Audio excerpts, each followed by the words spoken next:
Sports. We are the Fourth. We are Sports Zone.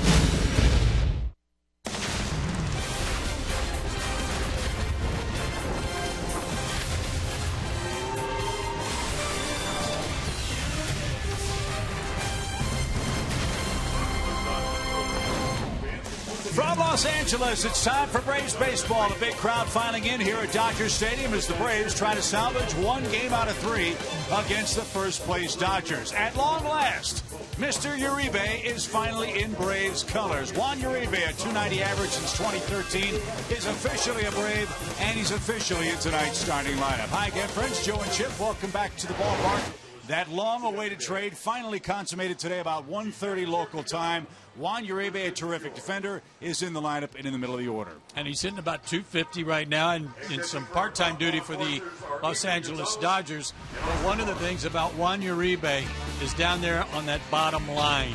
Since 2011, he leads all Major League third basemen with a .978 fielding percentage. Put Juan Uribe next to Andrelton Simmons, and you really got something on the left side of the infield. This guy can hit. He's been around a long time. You can see his 15th big league season. He's going to be a great addition. Pitching matchup, an intriguing one tonight. Let's start with the Braves. Alex Wood. It's been a long time since Alex has pitched, 11 days to be exact. What do you expect from him tonight? Well, he was really good in the last two starts prior to his illness. And I think one of the things that everybody's going to keep an eye on is whether or not he's got any stamina tonight.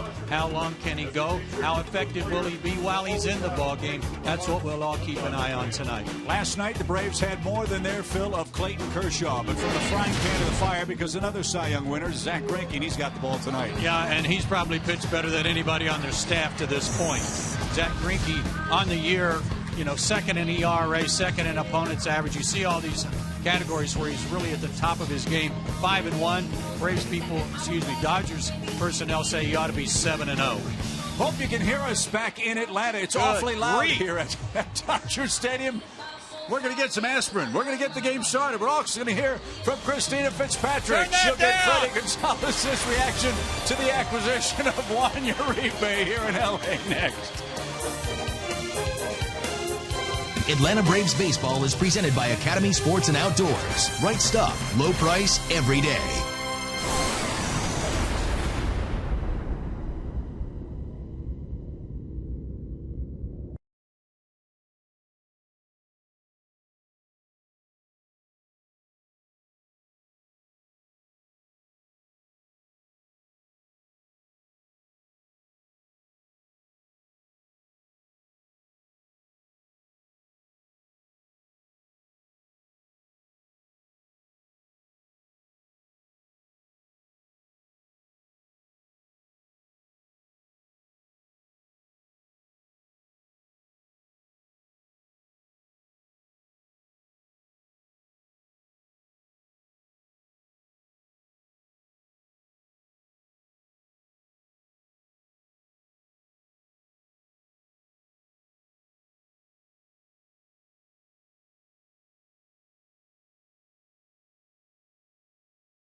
And welcome back to Los Angeles. It's the finale of a 3-game set between the Dodgers and the Braves here at Dodger Stadium, and it was a very busy visiting clubhouse today for the Braves. A 6-player trade finalized between the two teams that will face off tonight, most notably Juan Uribe, who will wear a Braves uniform and start at third base. He was acquired with right-handed pitcher Chris Withrow, who's coming off of Tommy John surgery. Alberto Callaspo, along with relievers Ron Jaime, Eric Stoltz, and Ian Thomas, were set over to the Dodgers. Also rejoining his team in the middle of all of this, Chris Johnson activated off the DL. And Uribe will make his Braves debut tonight, along with the pop he adds from the right side of the plate. He brings a great energy to the clubhouse that Freddie Gonzalez talked about earlier today.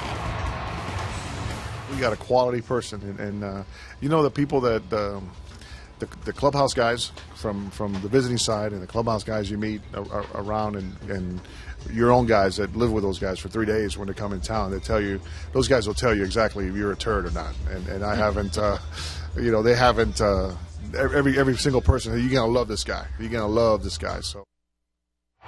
And Dodgers fans clearly love him. We've already heard from them before the game. There was a highlight reel played on the Jumbotron here. Everybody on their feet screaming for the player that is now a Brave. They will miss him, but he is excited, like he told us today, to join the team and get started tonight with the Atlanta Braves. Coming up after the break, we've got more from Los Angeles. Lineups and first pitch coming up.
Braves navy blue as he faces his former club after being officially acquired earlier this afternoon. And he's in the middle of the Braves lineup batting fifth. Jace Peterson, Cameron Maybin, Freddie Freeman, and Nick Markakis precede him on the Academy Sports and Outdoor starting nine. His former White Sox teammate A.J. Przinsky gets the start behind the dish. Johnny Gomes in left, Andrelton Simmons at short, and Alex Wood will face off with Zach Greinke. What a reception he got a minute ago when he was just out running around in the right field. Dodger fans were giving him a standing ovation. Zach Greinke, meanwhile, here at Dodger Stadium, 21-5. Holy smokes, in 36 starts with a 2.31 ERA. Greinke now 31 years old, 6 feet 195, out of Orlando, Florida. And at age 31, he's already in his 11th year in the big leagues. A former #1 pick, the 6th overall pick in the draft back in 2002 by Kansas City. Out of Apopka High School, he's an Apopka Blue Darter. Love is terrific big league pitcher. 5-1 is Greinke, and he'll face Jace Peterson to start the game for the Braves. A nice crowd, perfect night, not a cloud in the sky. As our friend Vin Scully might say, a cerulean blue sky here above Dodger Stadium.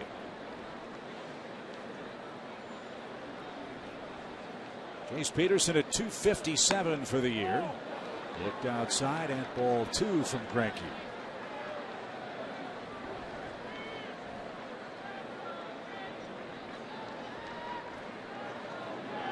Jace was, as you'd expect, extremely impressed with Clayton Kershaw, the Dodgers starter last night. Never seen him before.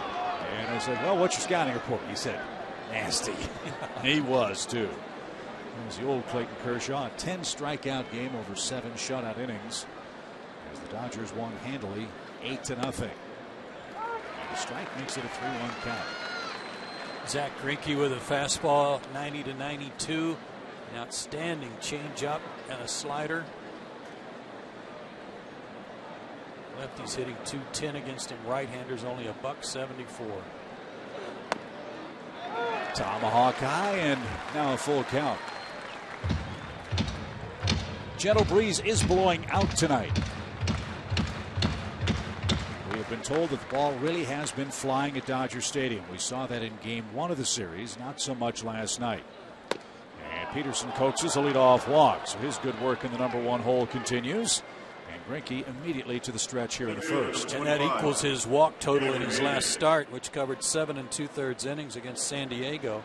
He got a no decision. The team won 2-1. He walked 1, struck out 5. All gifts will be accepted from Zach Greinke, second in the National League in ERA. You know who leads the ERA race? I'm guessing a guy in a Braves navy blue shirt. He's third. Is he? A.J. Burnett. No kidding. Leads the National League with the Pittsburgh Pirates. Shelby Miller will have a chance to take over the lead tomorrow night. He pitches game 1 in San Francisco. Here's Cameron Maybin. 13th consecutive starting assignment in center field for Cameron.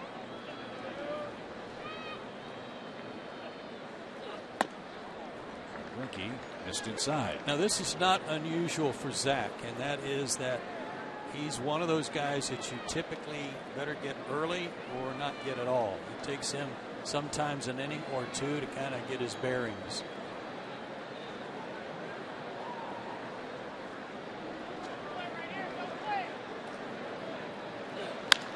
A shot to right field by Maybin. And the Braves have their first hit of the ball game. First and second with nobody out, and Freddie Freeman's coming up. One of the things you've got to appreciate about what Cameron Maybin's been doing, and he's now hit in 11 of his last 12 games, is how he's trying to take advantage of that hole on the right side. When Jace Peterson gets on in front of him, that's one of the first things that he's thinking of. Well, when Kevin Seitzer was talking about Maybin, he said he's on board and was right away since coming over from the Padres. I think that's a perfect example of what Seitzer is trying to teach all the Braves hitters. Just put it in play. Maybin did beautifully.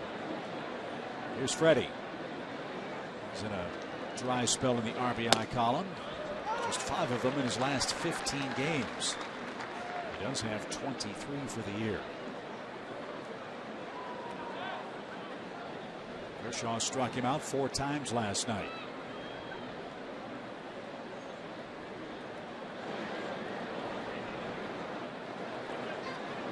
No balls at a strike. And blown away, even count.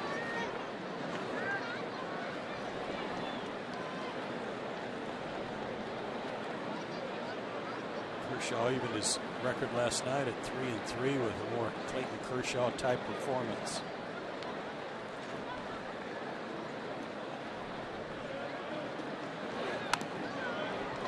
Freddie fouled that away at the plate. 1 ball, 2 strikes. That ball was way up and in on the Braves' left-handed first baseman. Greinke's not overpowering, but he's one of those guys that's sneaky quick, and a lot of it to me is his delivery, especially out of the windup. He doesn't have that toe tap look that Kershaw has, but there's just a little bit of a pause in his leg kick that can throw your timing off some.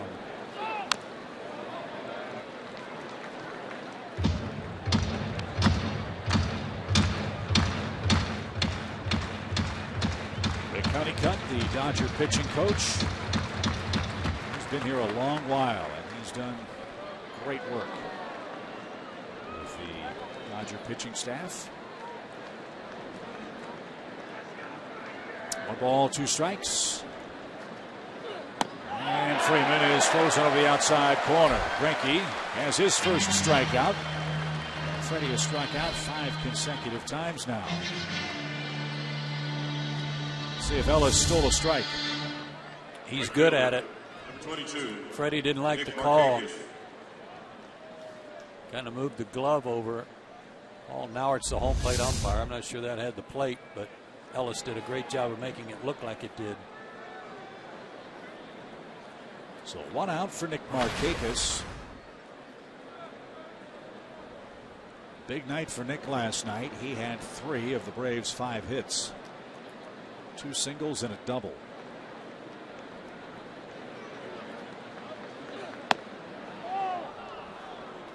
Markakis 5 for 17 lifetime against Greinke. One of those hits, a home run. And it's been a while since the Braves have hit a ball out of the ballpark. This would be a great spot. And it hasn't hit a homer in their last 9 games. Jace Peterson's grand slam, the last home run the Braves hit. That was down in Miami. Strike at the knees, even count.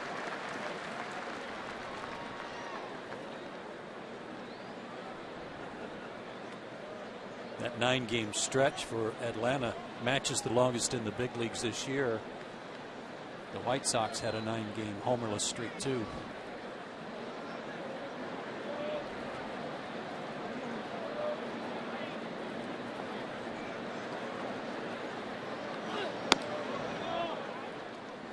Downstairs, 2 balls and a strike.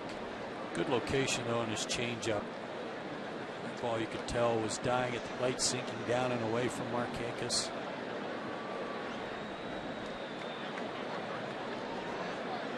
Dodger outfield playing him to left field because he's been going the other way with some pretty good success.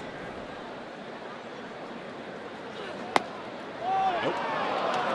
He's held it there. Greinke didn't get the call. 3 balls and a strike.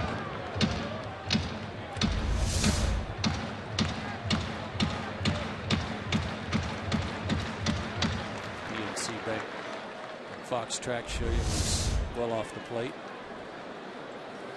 So let's see what Nick gets way ahead in the count.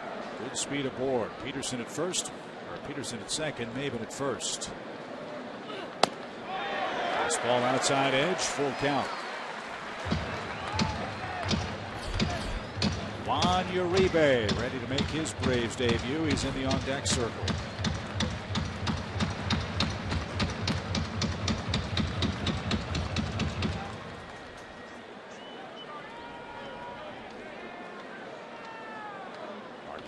Leads the team in walks with 23. He's also struck out 27 times. Let's see how Freddie plays it. 3-2 pitch.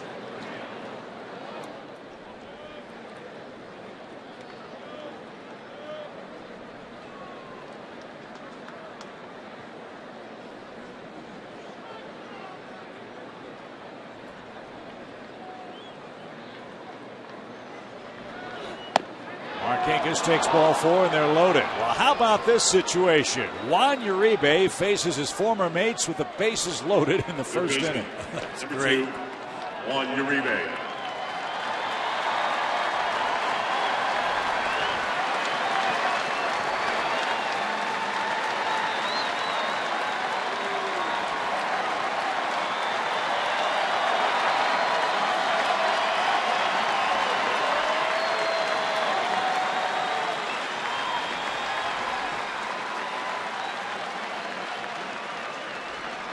What a spot for him.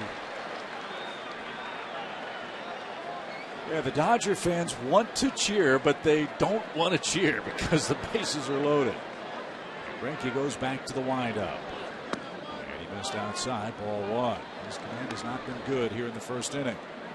Get him early or forget about it. Great opportunity here. Uribe hit .311 last year. He's at .247 this year. He's knocked in 6 runs. 1-0 pitch. Jammed him and he popped it over the Braves dugout foul. Even count. Best fastball so far for Greinke. 93. With the emergence of Justin Turner and Alex Guerrero, playing time for Uribe really dwindled. It's his free agent year. He wants to play. The Dodgers accommodated him by moving him to Atlanta. 1-1 pitch. Inside corner, a strike. 1-2. As we mentioned in game 1 when he pinch hit for the Dodgers, and as our recollection in the playoffs a couple of years ago, he is a good high fastball hitter.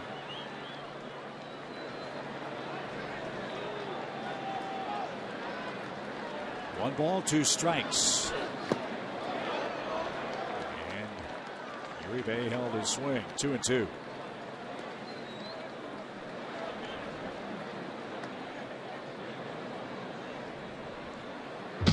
To a man the Dodgers hated to see Uribe leave. He was maybe their most popular teammate. Gregarious, affable personality, always upbeat, always smiling. Great clubhouse presence. The intangibles he brings to Atlanta. And now the 2-2. Who is one of the right side foul. He'll fit in great with this clubhouse too. He will be a good leader. He will combine with Gomes and Brzezinski and Grilli to be a positive influence on all the players.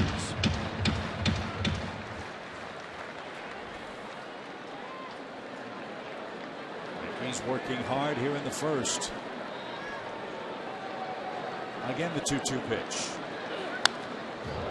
Again, Uribe spoiled it.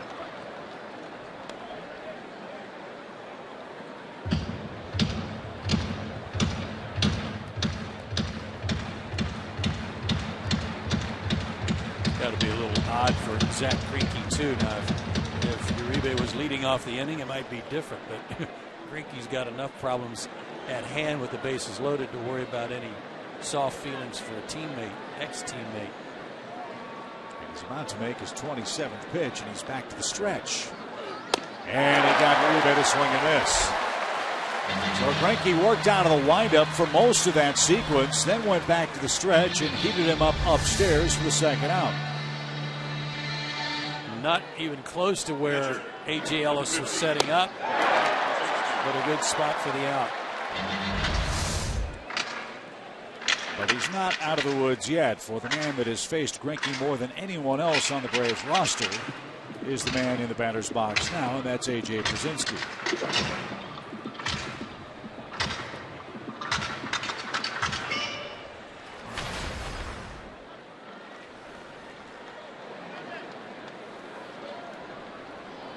Bases loaded now, 2 outs for the Braves in the first inning, and now Greinke goes back to the windup.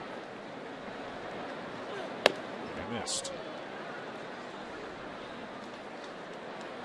AJ hitting .375 with runners in scoring position. Here's his second at bat of the year with the bases loaded.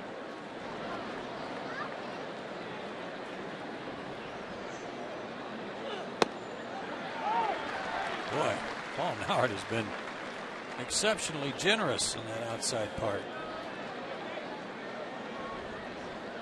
AJ will want that pitch for Alex Wood. Pitch number 30 coming for Zach Greinke.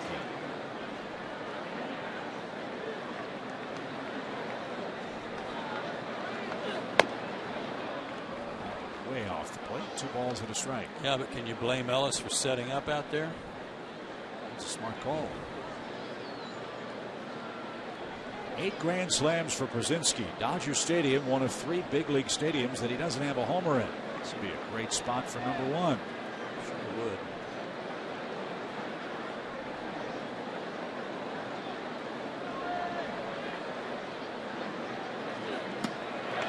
AJ chased that. 2-2.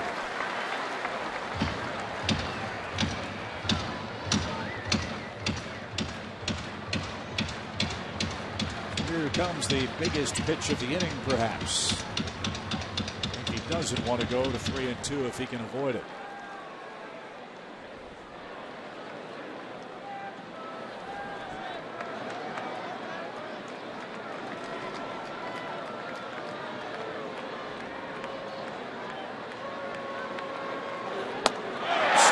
3 outside corner, and Przinsky didn't like 2 of those strike calls from Paul Nauert.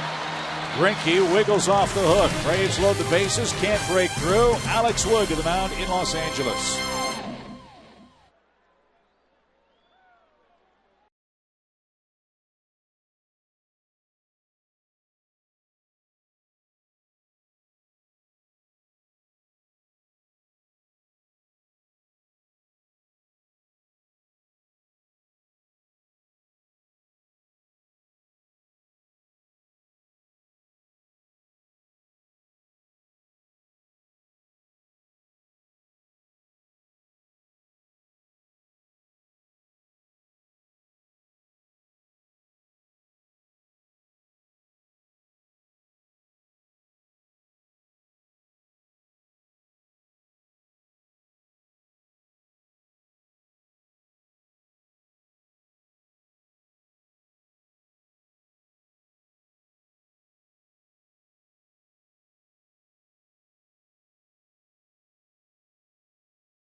Loaded and 1 out, but a couple of strikeouts ended the threat. Here come the Dodgers trying to sweep the Braves. They're 21-6 at home. A couple of changes in their lineup.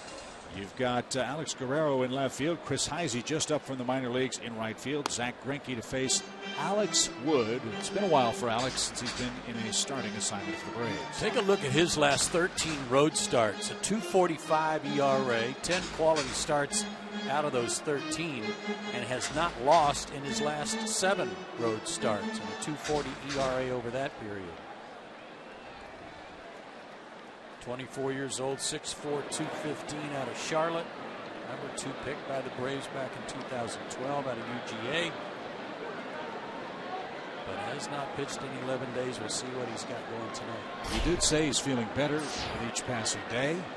Finally able to get his appetite back. Had some great meals, he said, the first couple of days here in Los Angeles. So hopefully he'll have that arm at full strength tonight. Delivers a strike to Jock Peterson, the Dodgers center fielder. 1 ball, 1 strike. The Dodgers are 2-4 against left-handed starters so far on the year.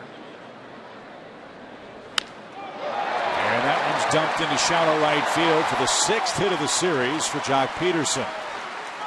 Well, at least 4 of them have been just like that. Broken bat flares.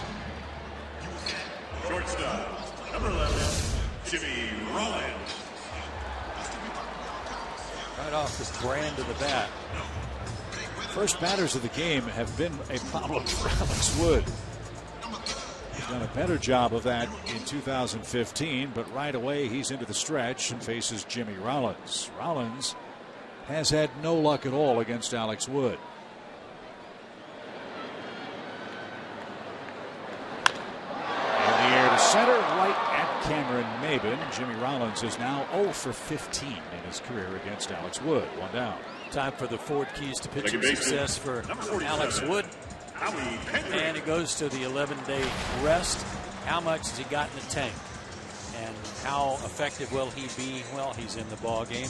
And a quick start. Okay, gave up the flare base hit to start the ball game, and he just got Rollins. Short innings will help him a lot, but a good start confidence-wise will help too. This is Howie Kendrick. And he takes a strike. Our pal Vince Scully lied to us. Flat out lied to us about Jock Peterson. He said all he does is hit homers, strikes out or walks, right?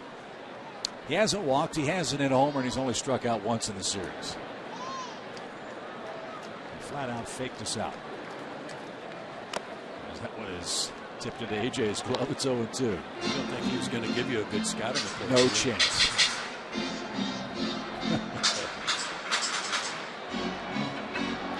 Howie Kendrick out of Callaway, Florida. Big Braves fan growing up. Leads the Dodger team in multi-hit games this season with 17 of them. Live fastball. Missed high. 1 ball, 2 strikes.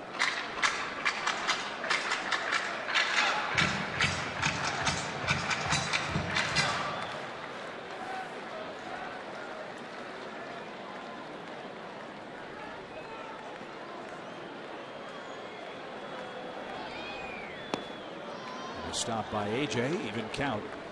It's 2-2.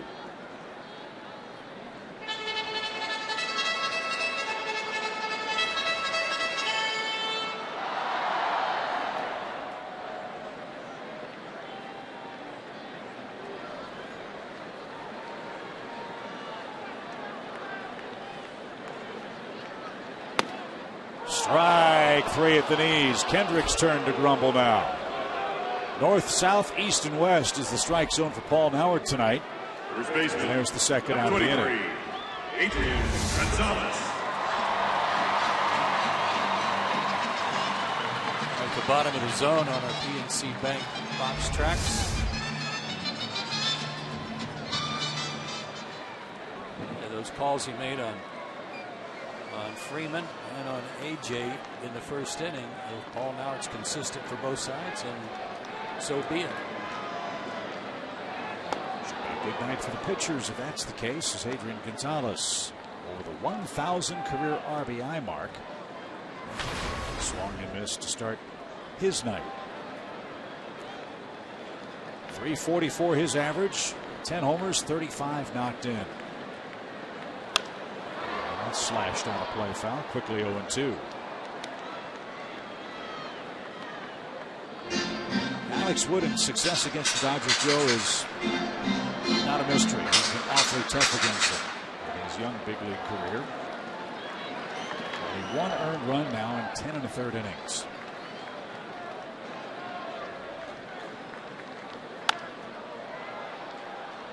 Yeah, it's just a couple of walks, 11 strikeouts. That includes some postseason work too. That has that ERA at 0.69.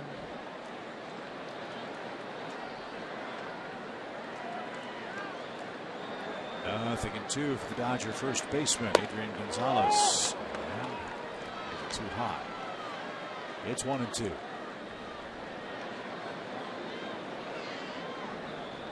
Dodgers have hit 61 home runs this year, but only 6 of them have come against left-handed pitching.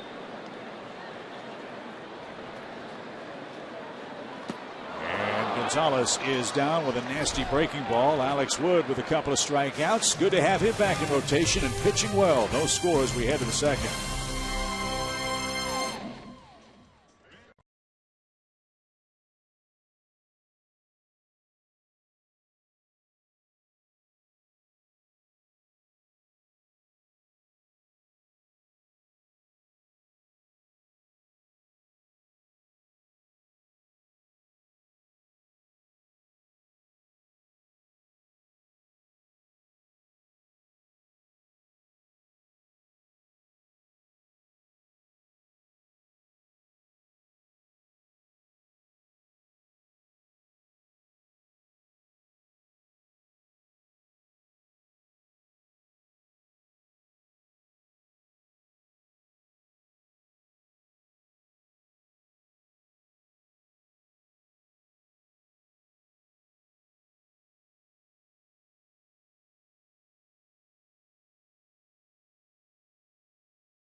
for him since 2012. Unfortunately, though, the Braves could not break through. A look at the Dodger defense. They've made just 20 errors this year. They've added Chris Heisey to their outfield mix.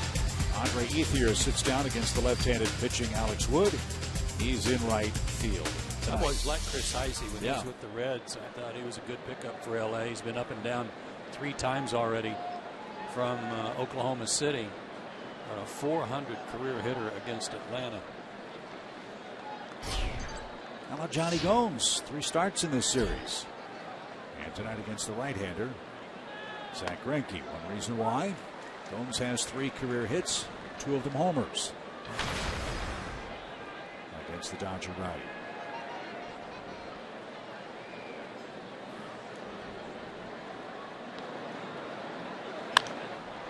Mile-high pop into shallow right. Howie Kendrick says he's got it. And he does for the first out. And that'll bring up Andrelton Simmons. Number 19, Andrelton Simmons. Andrelton scattered 4 hits over his last 4 games. But if you extend that out a bit further, his average tumbling rather quickly. He's hitting $169 in the last 15 games played. His overall average of $249 for the year.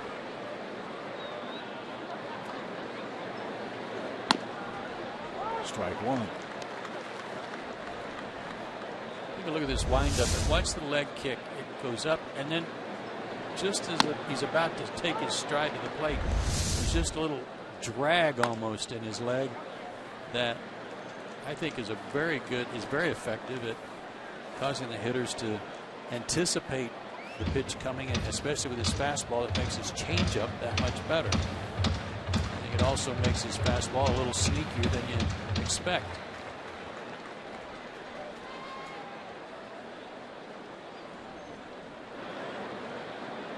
Two-strike pitch for Andrelton Simmons. And that's taken down in.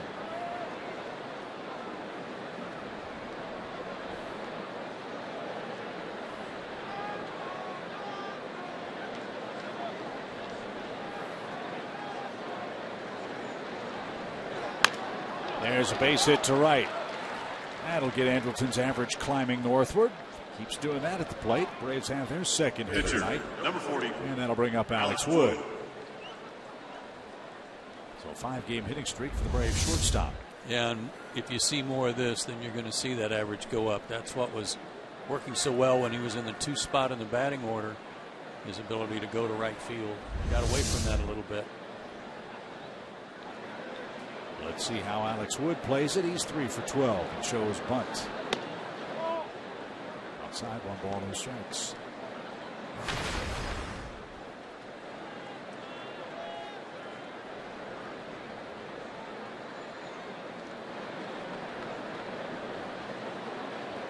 Turner in on the grass at third. He's charging. And Wood bunts it right in front of the plate. Ellis to second for 1. Throw to first is going to be in time to double play. A 2-6-4 double play bunted into by Braves pitcher Alex Wood. We head to the Dodgers' second, still scoreless.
It's a good thing he's got rubber band legs. Watch this awful slide. Foot gets stuck in the dirt, rolls over the ankle on the bag. The back leg gets caught under him in a funny position.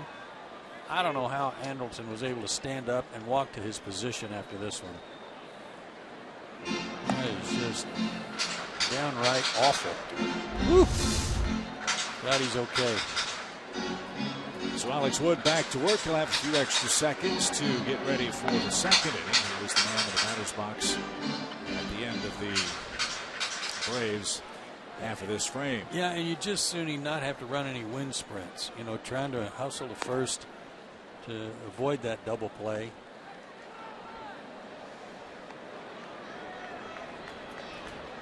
Talking with Freddie Gonzalez after the game last night, that was something he was concerned about. He doesn't know what Alex Wood was going to be able to give him as far as innings and pitches are tonight. And that's why Eric Stoltz's effort last night was huge. 3 2/3 innings of one-hit shutout ball with a strikeout. He was traded to the Dodgers today, and they let him go. Designated for assignment. They have 10 days to trade or release Eric Stoltz. And they made some other interesting moves with the other personnel that Atlanta sent the Dodgers' way for Juan Uribe. Alberto Callaspo is in uniform with Los Angeles. Stoltz was DFA'd. This ball is hit down the right field line and out of play. But the two other pitchers ended up in rather interesting places. Ian Thomas went to Oklahoma City. That's AAA. And the other pitcher went to extended spring training. Juan Jaime.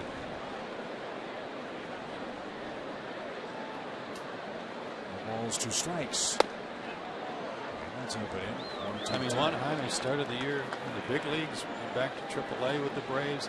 Recently was demoted to AA, and now the Dodgers have put him on another roller coaster to extended spring training. Now, there could be a couple of thoughts on that. Everybody would like to think they could fix Juan Jaime because he throws so hard by maybe working on some mechanics there without the pressure of a game. But it could be too that maybe they're thinking about making him a starter. You know, try something different. Who knows? 2 balls, 2 strikes for Turner. Bases empty. And that went around the plate. It didn't get the call. It's a full count. Dodgers made another move too. They also designated Sergio Santos, who pitched last night. Right-handed reliever was DFA'd to make room for Chris Heisey. Ball to second. Jace Peterson's got it. And Turner's retired for out number 1. We saw last night too, Joe, at second base, a couple of real funny plays with the footwork of Jace Peterson and Howie Kendrick. Alex Talking to Jace before the game tonight, he loves playing on this infield. He said this is one of his favorite infields in baseball to manage, but he thought that the infield dirt was awfully sticky. That's the way he described it. You saw Kendrick slip and fall last night. Jace Peterson had some trouble with his footwork too. We'll keep an eye on that as our game moves along tonight.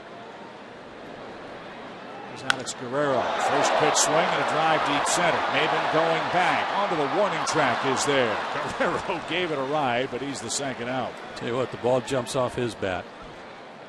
We've seen that already in this series. Right fielder, number 28, Chris Heisey. Mark deep enough to hold that blast, and here is Chris Heisey. Joe mentioned the remarkable numbers Heisey's put up against the Braves. 20 career games, 19 career hits, and a .404 lifetime batting average against the Braves. This is his 3rd stint with the Dodger club. And they sent him back to Oklahoma City, and in 28 games there he hit 10 homers. He's got nothing left to prove at AAA. But another chance for him to try to fill the void left by Yasiel Puig, who's out with a bad hamstring. Or when Puig will be back for the Dodgers. But it's safe to say with a 28-17 record, it's not like he's been exactly missed. Pop up behind first. Long run Freeman. Foul ground. Still chugging. And a swipe with the left paw. He couldn't come up with it. Great effort by Freeman on a long run. But he couldn't make the over-the-shoulder grab. And back to the plate will come Heisey. Not too many first basemen can cover this kind of ground, but man, he was striding it out.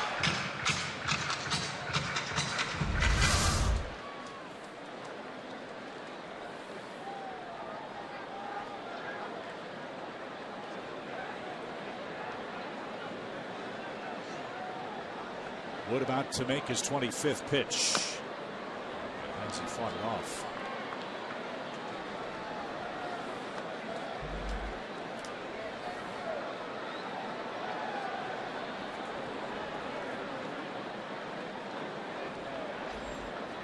Memory serves, the question for Chris was contact. Could he make enough consistent contact to stick in the bigs?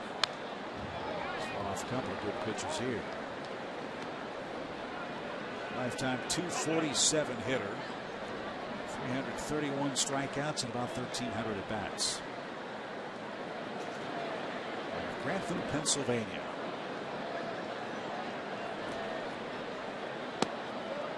Two and two.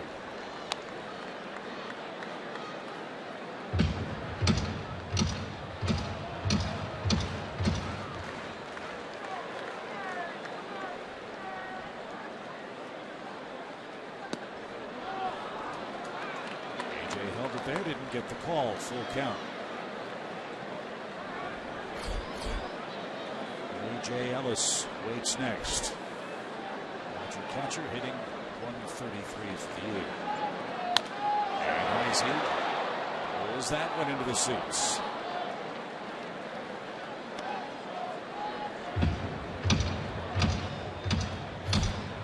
Fans have their hands full tonight. It's Dodger Coaster night.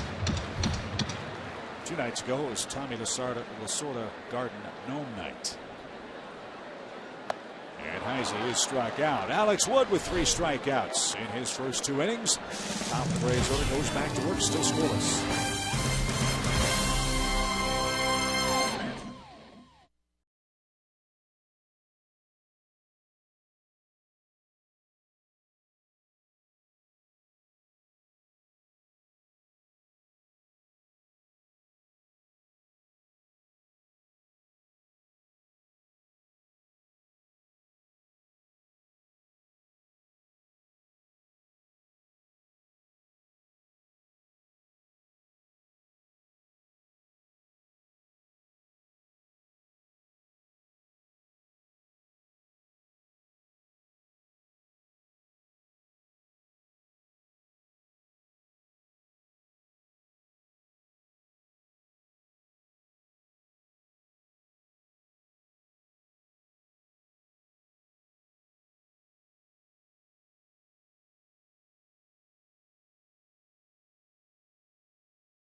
Low price every day.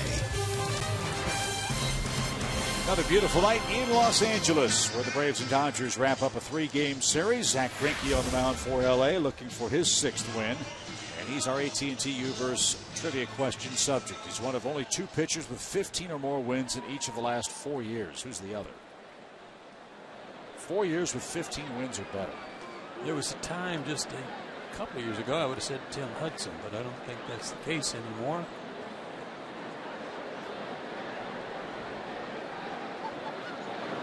Peterson walked to start the game and swings and misses for strike 1. Wonder if it'll be somebody like John Lester. He's pitching today for the Cubs and losing to Washington 2-0 in the 9th inning. Lester versus Scherzer. At Wrigley. Bryce Harper's hit another homer. 13 homers this month. Harper had 13 homers all year last year. Wow. He's pretty good too. And there's some, Joe, who think that Had Harper not run into the fence here in Los Angeles a couple of years ago, that last year's down season would have been just like the season he's having this year. That was truly a game changer for the Nationals outfielder Bryce Harper. 1 ball, 2 strikes. And that time, Howard shakes his head no. 2-2. Yeah, they're going right back to that same spot that he was so generous on in the first inning.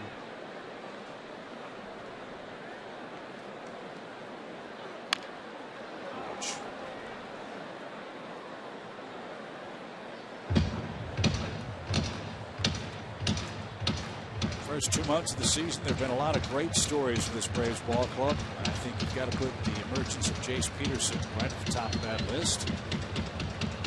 Really an unknown quantity when he came over from the Padres. The plan was to have Alberto Callaspo be the second baseman for Atlanta. But Jace flat out beat him out in the spring. Ball to Rollins at short. He'll scoop it up. Peterson hustles down the line, is retired for out number 1. After a slow start at the plate, Braves stuck with Jace. Dropped him down in the order, took a little pressure off, and he's slowly climbed to the number 1 spot. The Braves have played great as a result. That'll bring up Cameron Maybin, who's thriving in the number 2 spot. He's our Georgia lottery, hitting the jackpot feature. And already a base hit tonight to make it 11 out of 12. Look at that average over the last dozen games. A lot of walks, too. Talking with Cameron before the game. Hey, you're back in Southern California, man. Played with the Padres. Don't like it here. What do you mean? Beaches, pretty girls, palm trees. Bank said, I'm a mountain guy. Yeah. What do you mean? I'm from North Carolina. We like to go mountain biking and whitewater rafting and hiking and stuff. I don't like all this stuff, especially the traffic. That's great.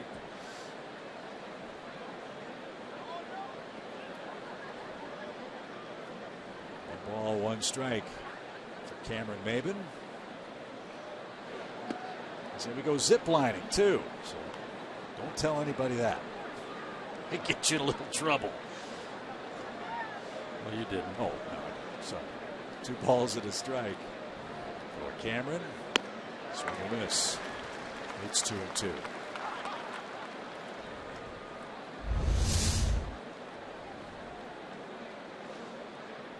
Change up, boy, just dies at the plate. Excellent motion. Same release point. Hard to detect, hard to pick up if you're the hitter. He was 17 and 8 last year with the Dodgers with a 2.71 ERA, and that would be heralded by many as a good year, if not a great year, were it not for his teammate Kershaw, who went 21 and 3. And if I'm not mistaken, Greinke has a decision to make at the end of the year. I believe he has the ability to opt out of his contract. Wow. If he so desires. Right? I believe that's correct. But why would you want to leave the National League West where he's been absolutely dominant? Or this ballpark. 3-2 pitch. Swing and a high fly ball. Tomahawk deep toward left, and goodbye. Cameron Maybin has put the Braves in front with a mammoth home run.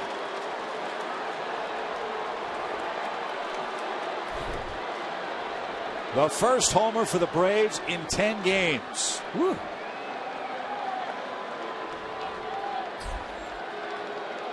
Number 5, that Freddie Freeman. Ducked out of the way of a pitch that was up and in, and on the very next pitch, it's a high fastball, and you're right. Tomahawked it.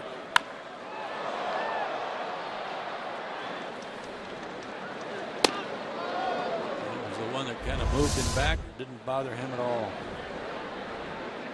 So Freddie Freeman bats with the Braves in front and into the shift. He hits it right at Rollins. Out number 2. So Maybin may not like the mountains, but like Uncle Rico, almost hit one over the mountains. Number 22. His 5th home run of the season. And a 1-0 Braves lead. Here's Markakis. Nick walked and is stranded at first in the opening inning. Only the 5th home run Greinke's given up this year.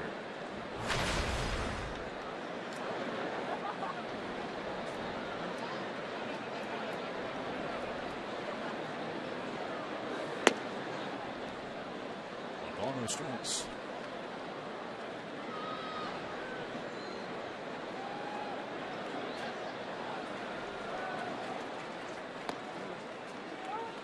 That's in for an even count at 1-1. And a different breaking ball. He's thrown it a couple of times the last couple of innings. Didn't throw it all in the first inning.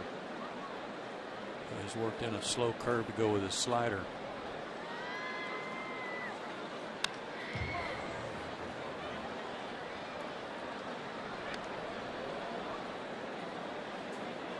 Dating back to May 22nd.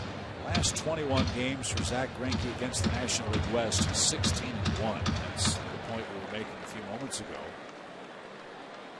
The right guy, right park, and the right division. That's downstairs. 2 balls, 2 strikes. All the way the ball's been flying at Dodger Stadium might give some major league pitchers pause. Pitching here in Los Angeles.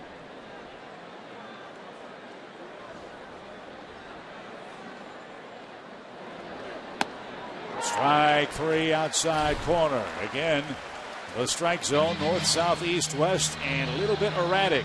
But Cameron Maybin didn't mind. A long homer here in the third with 1 out. Puts the Braves in front, 1-0.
Nick Markakis. It was a backdoor breaking ball.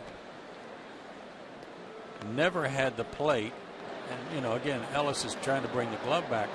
But where he caught it wasn't even over the plate. So if it was breaking to his glove, then it never even came close to the plate. So 4 strikeouts for Zach Greinke, 3 strikeouts for Alex Wood. As it might be, swing the bat, boys. As A.J. Ellis digs in. Dodger catcher hitting .133. LA's without Yasmani Grandal, their main catcher. He's on the concussion disabled list. It's a 7-day disabled stint. Grandal playing for a second night in Oklahoma City, or with Oklahoma City tonight. He had a hit, 3 walks in his first game yesterday. Ball to second. Ellis is retired. 1 down for Greinke. So far, so good for Alex Wood. Looks sharp. He's keeping the ball down. You know, he'd probably have, he would have a little adrenaline pumping for this start after missing his last start. But he's around the plate. Good command. 3 strikeouts.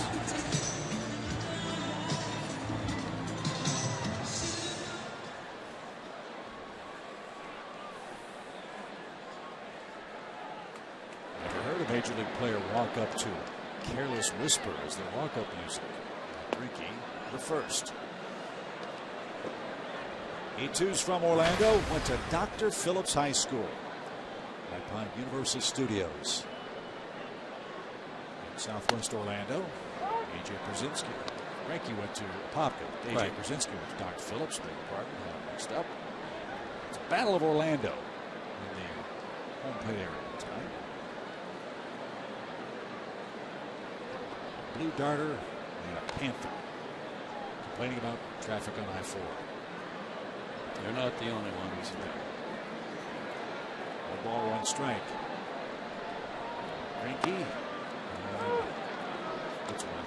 And if there were people from Orlando, other people from Orlando here at the game tonight, they'd complain about the PA system here. Yes. They would join the ranks. Yes, they would. Just missed. This ballpark has so much to offer, and fans packed in here. Why in the world would you just rattle the eardrums of everybody here? I don't get it. Ground ball to second. I love what you did during the opening. You just turned around and screamed, "Turn that down," for crying out loud. I couldn't even hear you. You're sitting next to me, and I couldn't hear you. Well, that's one benefit of loud stereo. Well, granted, but I still couldn't hear you. And we can't even hear Nancy B play. She starts playing the organ down to the right. I was sitting here doing my scorebook tonight with headphones on to try to minimize the noise so that I could just concentrate, think. It is, we don't want to sound like a couple of old folks, but it really is mind-numbing. Well, I asked a couple of Dodger broadcasters who shall remain nameless. Veterans, been here a long time. Pick any 6. And yeah, and they said that they have complained and complained and complained. And it has really fallen on deaf ears. A strike to Jock Peterson. 1 ball, 1 strike.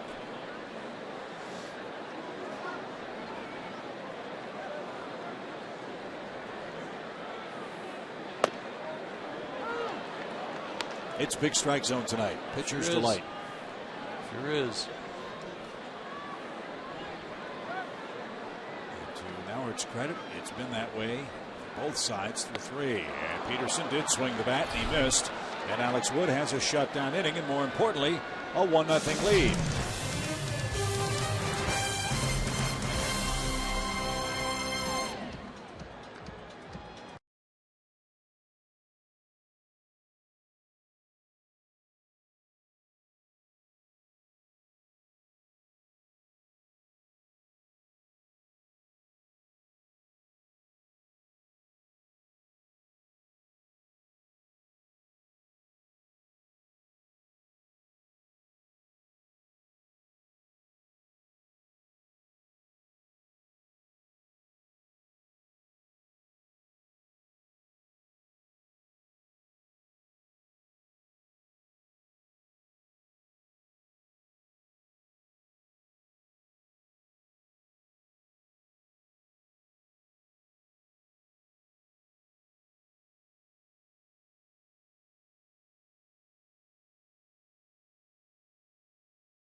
Into a player being acquired by a new team, including new uniforms. And, and what happened there?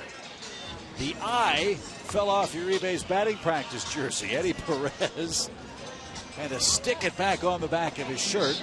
And then Jim Lovell, with some athletic tape, stuck the eye back on Uribe's shirt. Now, Ben Acree helped get that uniform taken care of.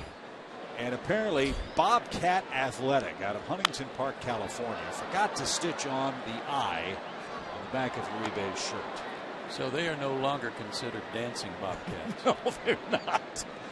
They tried to sabotage this man and throw him off balance. That's not right. There's an I in Uribe. I mean, for a while, Joe and I are confused. We were calling him Irby before the game. Well, all's well that ends well. Ben took care of business and got it right, as you would expect. 0-2 for Greinke.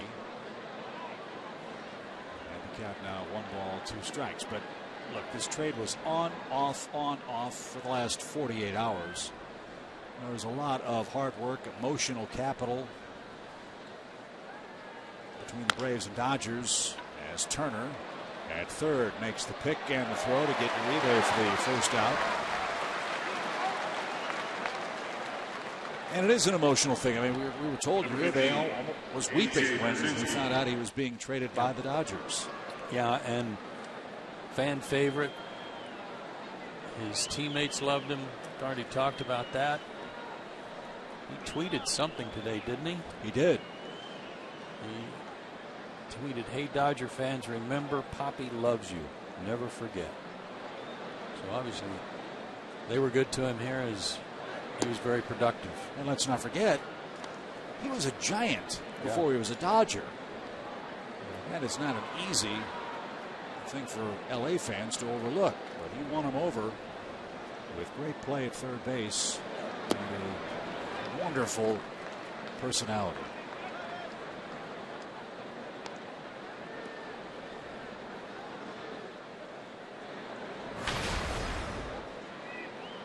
A.J. Pierzynski struck out looking with the bases loaded in the first inning. Cameron Maybin homer. The only run tonight, and that's too high. Well, the oddities of the game. 2 AJs are catching tonight. 2 Petersons are leading off tonight. And Callaspo and Uribe are wearing each other's uniform numbers.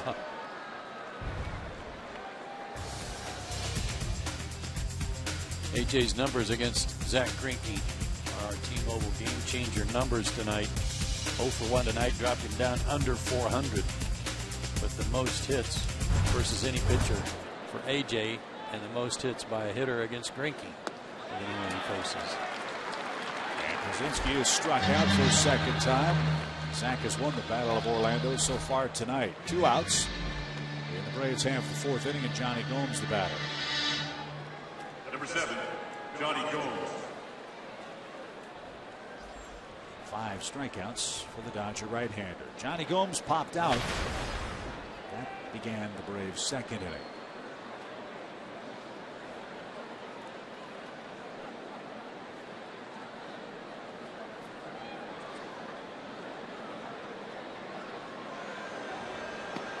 We haven't had a chance to talk about the other component of the deal from the Braves' perspective. That's the hard-throwing right-hander Chris Withrow, who came over with Juan Uribe. We saw him pitch against the Braves last year. He's still trying to bounce back from Tommy John surgery. Also had some back surgery, I understand, for a disc problem. So the Braves are certainly hoping that he's able to come back and be 100%. High risk, high reward type acquisition. Former first-round draft pick, high first-round draft pick by LA. No balls, 2 strikes for Gomes, and the pitch just missed. 92 and off the plate. It's got the top end for Zach Greinke. There's Callaspo in his new Dodger blue. And a swing and a miss by Johnny Gomes. Zach Greinke has 6 strikeouts, and he's got a 1-2-3 4th inning. Rollins, Kendrick, and Adrian Gonzalez are coming up.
left, and goodbye, Cameron Maybin.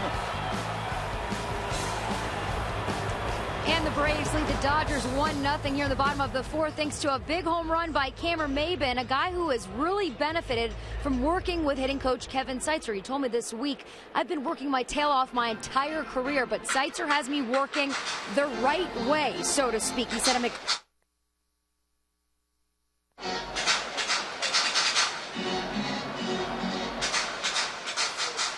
We'll let Christina finish that report in a moment. A little technical problem with her microphone. I think the battery might have gone kaput.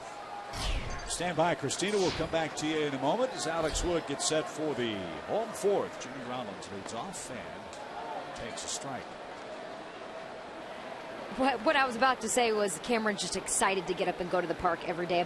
It's about being humble for him, staying humble, not getting complacent. He said he tries to compete every single day and fight to keep a job. Nothing is handed to him, and he certainly understands that. And I think he's taken that approach, Christina, since day one. Kind of a fresh start here and a little bit of a head start on everything since he had already asked Mark Kotsay if he could do some of the Kevin Seitzer drills. Uribe has that tick off the end of his glove.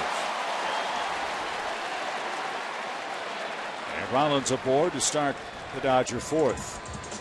Tried to cut it off. Simmons was there, but Uribe couldn't flag it down.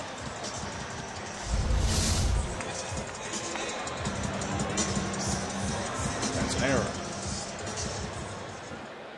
If you weren't with us at the beginning of the ball game, Juan Uribe has the #1 defensive fielding percentage in Major League Baseball since 2011.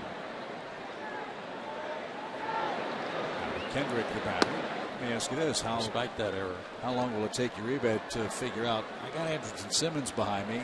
I don't have to go after everything 20 feet to my left. It took a game or two, but as the Dodger folks were saying, with he and Simmons, the left side should be pretty well covered. That's only his second error all year. But I'll say this, he hasn't been playing. Right. Turner's been hot. He's been in the lineup every day. Uribe has not been on the field with the exception of some pinch hit appearances, so it may take him a game or two to get going. Let's see if Alex can pitch around the boot at third base. Ball one strike. Perfect pitch. 2. Kendrick wasn't happy with that ball out his first time up. He's 3 for 8 in the series and batting .297. Most of his damage has come at home in Los Angeles, where he's hitting .343 in a Dodger uni. Pitch. He's back out of play. Dodgers have a tough road trip ahead of them. They will travel tomorrow. They've got a series in St. Louis with the Cardinals, and they come back west for 4 games in 3 days against the Rockies at Coors Field. Braves trip continues to San Francisco and Arizona.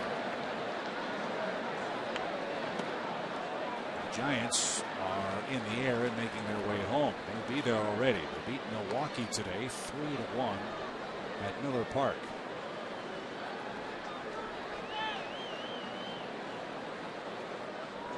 The Giants are 19-7 in May. And coincidentally, Hunter Pence is back. Well, a lot of that damage against LA. 2 balls, 2 strikes. And Kendrick swings and misses. First base occupied. He's out. 1 down. Number 23. Alex continues to be sharp here in his first start in 11 days. Great changeup right there. Had Kendrick fooled.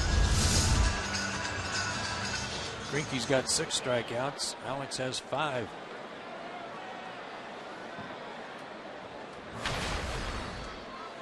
Adrian Gonzalez was Wood's second strikeout of the night. That punch out ended the home first. Play foul. Strike 1.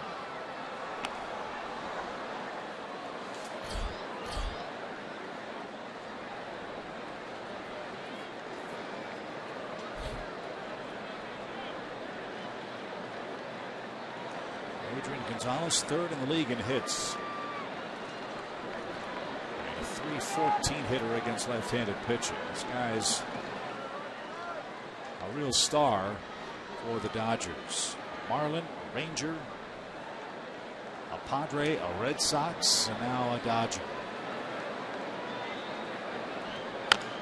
Little tapper toward Freeman at first, only one play, and he makes it. Runner at second, now 2 out. One kind of like that got him an RBI there. Number 10, Justin Turner. So here's Turner. Talking about the difference in the lefties and righties for the Dodgers, hitting 20 points lower as a team against lefties than righties. You mentioned the home runs. Well, Justin Turner's part of that. Against lefties this year, just 1 for 19 after grounding out in the second inning. It's hard to figure. Yeah, unusual.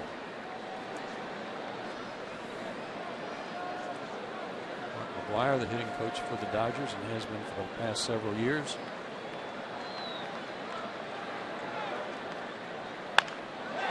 A little squibber right side. Peterson tried to knock it down, couldn't keep it in front, and Rollins will streak home and tie the game.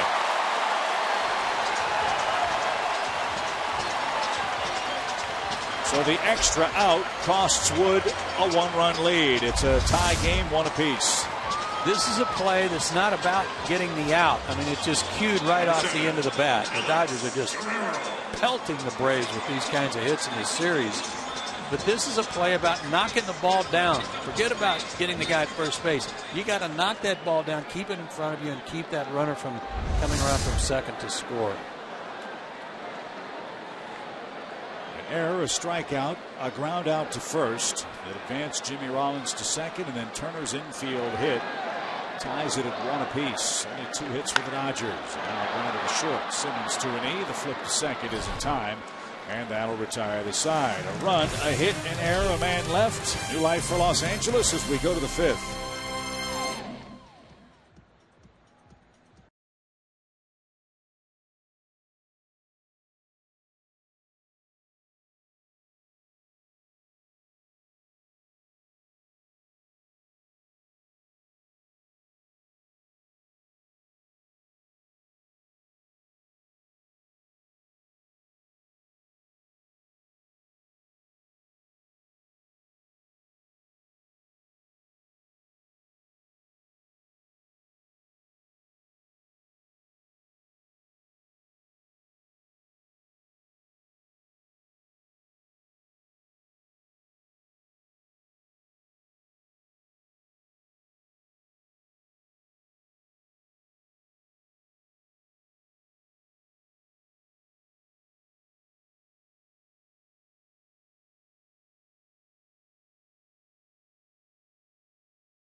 Zach Greinke, they've not disappointed. Their work is our Zaxby's indescribably good play. Alex Wood on the year, good numbers coming in. His numbers against the Dodgers exceptional on Zach Greinke.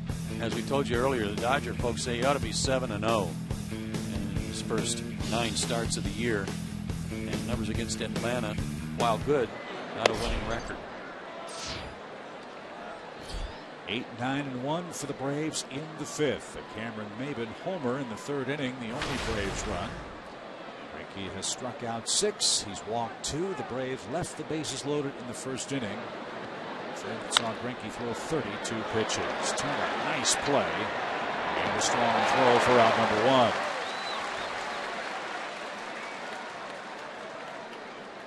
You know, maybe Turner's their version of Cameron Maybin in that it took him a while to figure things out at this level, and he's gotten a chance to play with the Dodgers. He's making the most of it.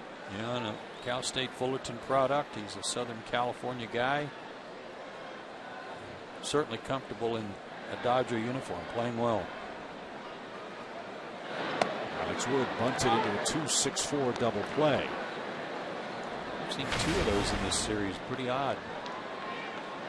Kershaw bunted into a similar play last night. And it's outside. Another great story in the American League. Who's got a share of first place in the American League Central? The Minnesota Twins. The Minnesota Twins. Paul Molitor and the job he's doing in his first year. They started 1-6. They're 28-18 now. They won their 5th straight game today. And they're 10 games above 500 for the first time in 5 years. Good for them. So the Twins, Royals, and Tigers all separated by 2 games at the start of tonight's play. Remember, Irvin Santana suspended for the first 80 games for performance-enhancing drugs this spring. They've got a great closer in Glenn Perkins, who's 18 for 18 in saves. 2-2 pitch for Wood, and slashed out of play. You saw that pitch count for Greinke. 32 pitches in the first inning. 2 walks, a base hit, bases loaded, 1 out, and he was able to strike out Uribe and A.J. Brzezinski to get out of the inning. So he was not scored upon in the first inning despite that hard work.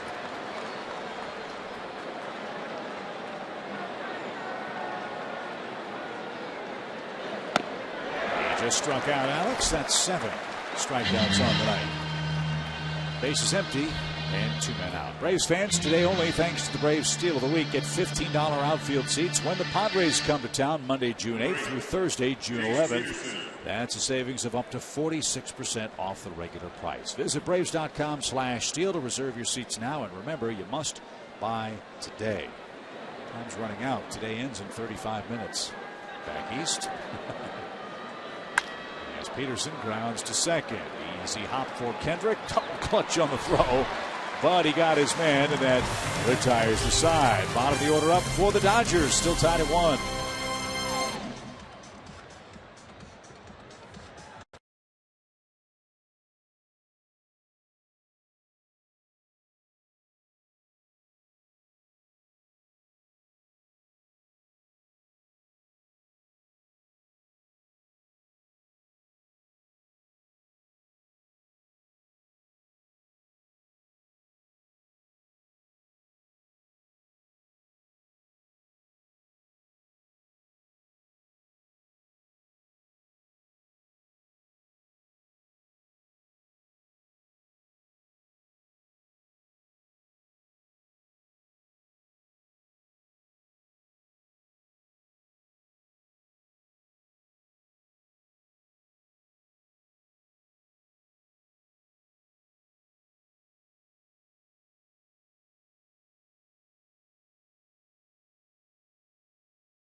Quick turnaround for everyone. Obviously, the equipment manager's trying to get those names on the back of the jerseys like you guys talked about earlier. Well, what happens apparently, as I inquired with Ben Ackery earlier today, there's one reliable seamstress or company in every major league city that maybe gets a call in the middle of the night to come in, or maybe the jerseys get sent out for them to make those changes and get those names on those jerseys. You guys mentioned the name before that did it for Uribe today. He actually was the same guy who did Kai Aspo's for the Dodgers, but these are reliable people that every team knows about. When a trade goes down, they got to give them a call, and they got to get those names on those jerseys quickly and hopefully properly next time around. If they get another time around. Yeah. Well, I mean, in Kai Aspo's case, if one L drops off, it's not a big deal. You can still spell it. But if the I drops in your, and it's gotten worse. Ben Akery just sent me a picture of his batting practice jersey. The U's fallen off. What they use? Iron on? I don't know. Maybe it was a rush job. Who knows? Well, I know that, but they're used to that. Supposed to be. The old Bobcats. You know what they should have done? I just thought of something.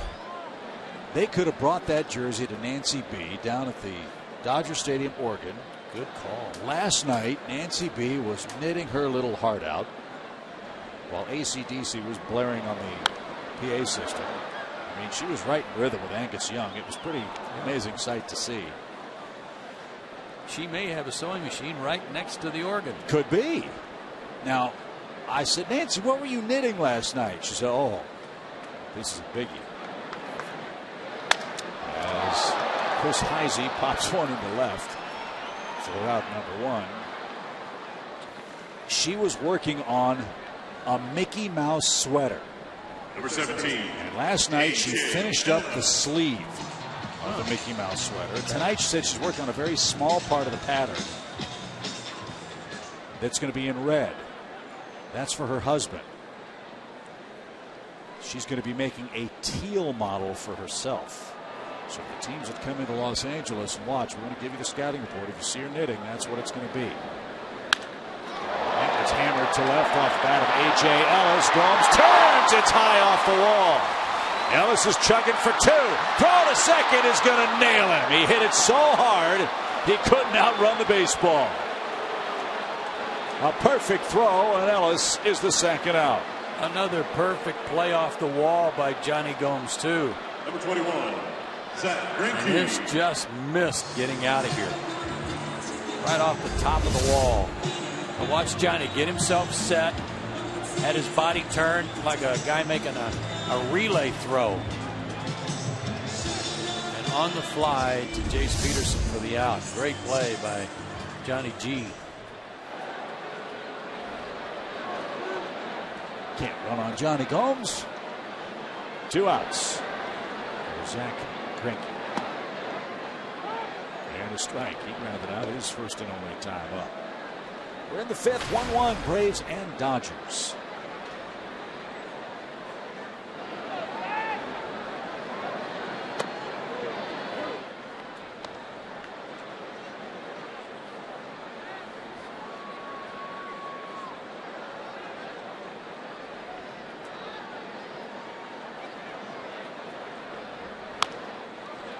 Uribe, another chance at third. Scoops, fires on the run. Low throw, and safe.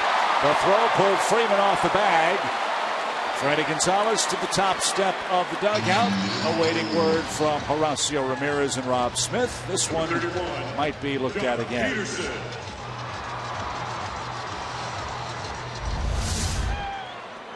Tricky play there by the bag. Low throw. Freddie's foot on the base. In that angle, it looked like it was not.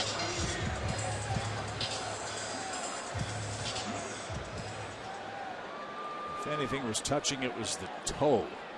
And the look, a good angle at first base by Ed Hickox. He had a good angle to see that.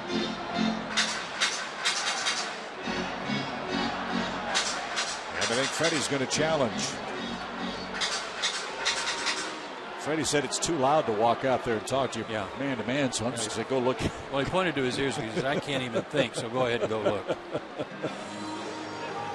My brains are rattling. Yeah, the call was safe. Is there enough evidence to overturn field is under review. The play at first base? Just a matter of, from that angle, if his toe, I mean, he was actually, his foot was laid over. His toe was still on the bag.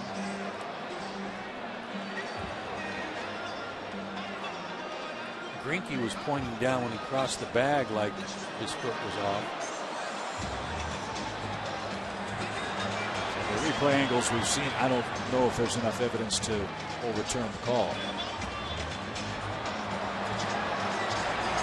Crowd booing it on. Was a great look on the Dodgers scoreboard.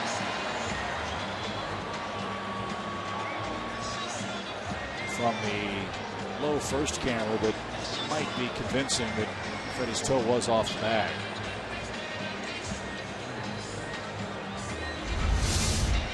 Well, they do such a terrific job here at Los Angeles. All the camera angles that they have for the home crew, even for the visitors. We're fortunate enough that our pal Glenn Diamond is the producer of the Dodger broadcasts.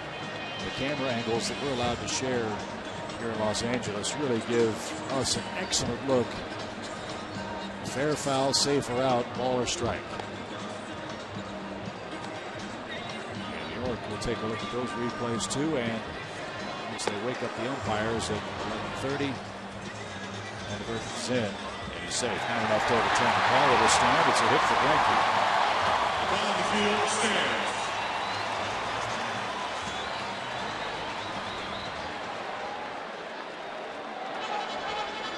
So Uribe trying to shake off a little of the rust. In fairness to him, that was a tough play at third.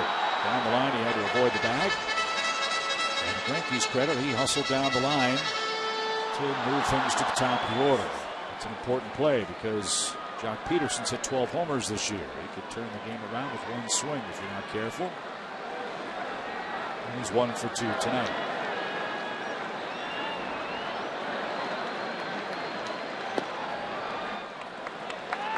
Just missed. 1 ball, no strikes. This is the Alex Wood we came to know and love last year. He's pitching beautifully tonight. First outing in 11 days. Fire is sidelined him back in Atlanta. Knock on wood, you wouldn't know it tonight. Greinke's running. The pitch is a ball and dropped at the plate. That's a big play. Now a hit could give the Dodgers the lead. Zach Greinke with a stolen base. I want to say the Dodgers have used him to pinch run before. Good athlete. They weren't holding him on. He was going to go on his first move. And as it turned out, A.J. Pierzynski didn't catch the ball cleanly. Zach Greinke has 4 stolen bases now. He's never been caught. Over his career? Over his career.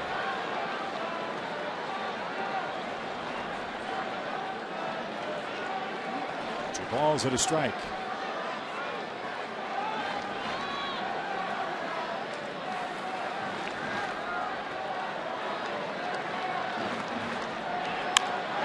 Shot to right field, a base hit. Markakis is up. Greinke will be held at third. And the inning continues after Peterson rips another single. Big crowd wanted to see the Dodgers send their pitcher, but the risk there is a collision at the plate with Pierzynski. Lorenzo Bundy knew that Nick Markakis was charging and going to be airing this out too. Nick got to it quickly.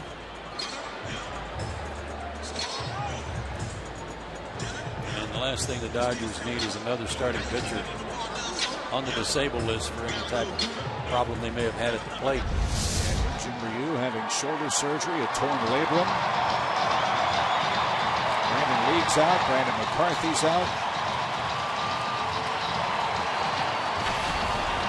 Now the Dodgers a chance to take the lead with 2 outs and Jimmy Rollins. Rollins 0 for 2 tonight, but he has scored a run. He reached on Uribe's error at third. The pitch is low. 1 and 0 for 16 in his career against Alex Wood.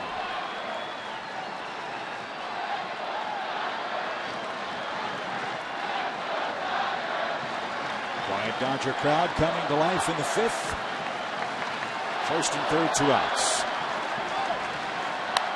Ground ball to third. Uribe's got that one and a peg to second in time, and that'll retire the side. No runs, 3 hits, 2 left.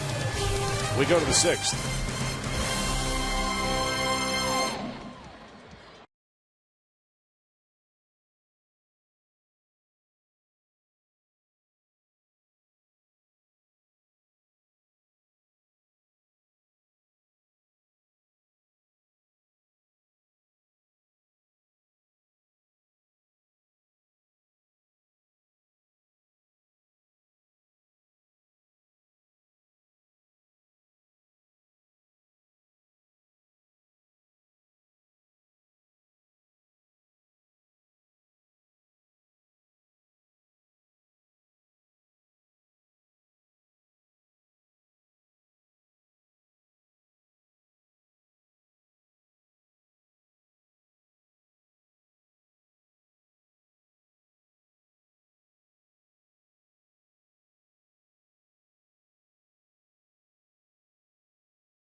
1-1 tie. Atlanta's run came in the third inning, and it's our Toyota key play of the game.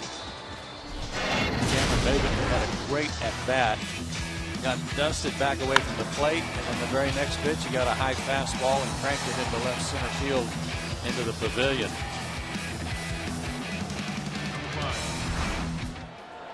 Maybin's had a good night again. He's 2 for 2.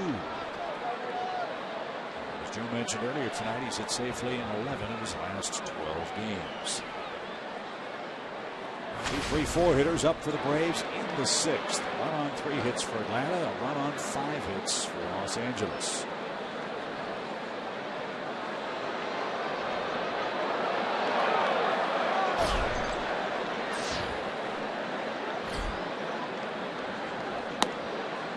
And a strike for Cameron Maybin.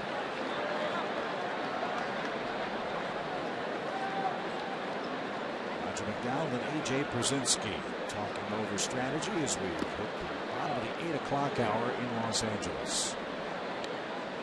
Great job by Alex Wood. He still looks fresh. He was sharp getting out of that inning.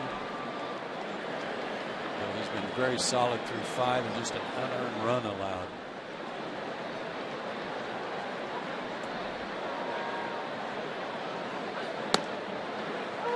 Nice strike.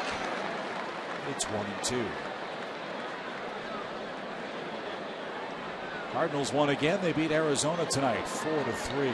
Jason Hayward's his 5th homer for St. Louis. Washington did beat the Cubs 3-0 the final at Wrigley. Hayward is down on strikes. That's 8 for Greinke tonight. You said it, Joe. You don't get him early, you might not get him at all.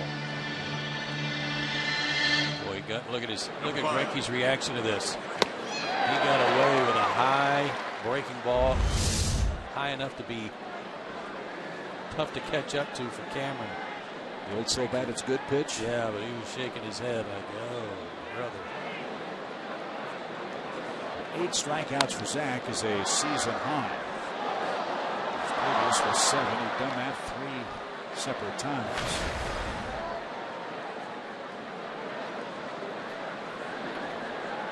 Freddie Freeman's 0 for 2. He was Greinke's first strikeout man. Again, the Dodgers shift. 1 ball, 1 strike.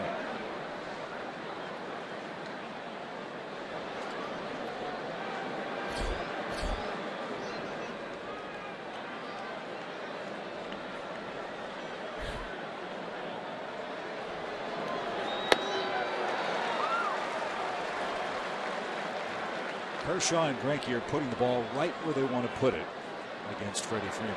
Freddie swings a little off too. He's a little behind. And he's using his body a little more than you're used to seeing, trying to get the bat to him.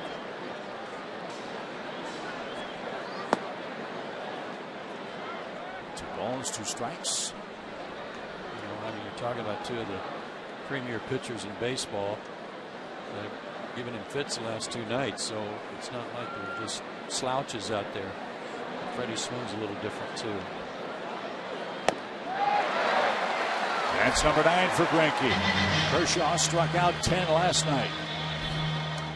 Remember, the Braves have been the lowest strikeout offense in the National League. Not so the last 2 nights against 2 elite pitchers. That was a hittable pitch. That was up at 88 miles an hour, and he swung right through it.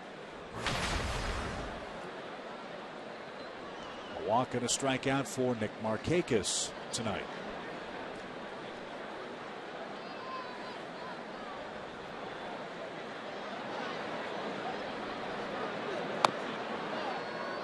Just missed. Ball 1.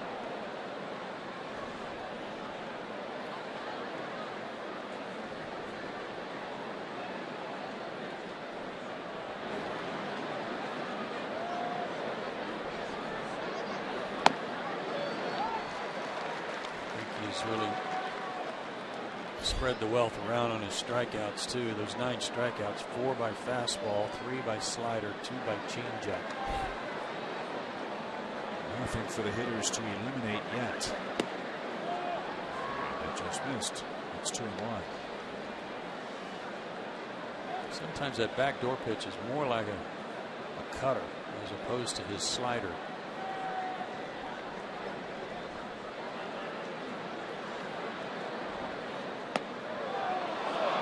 And a shake of the head by Paul Maurer behind the plate. Markakis ahead now, 3 balls and a strike. There's the slow curve. Again, never had the plate. He got the call earlier, didn't get that one. Took a little off, dropped it in for a full count.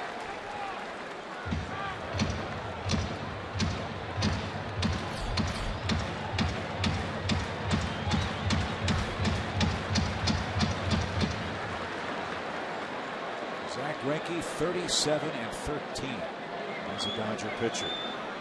Tied tonight. Don't forget, he also pitched with the Angels. Acquired in a midseason trade from Milwaukee. 16-6 with the Brewers in 2011. 15-5 combined with Milwaukee and the Angels in 2012.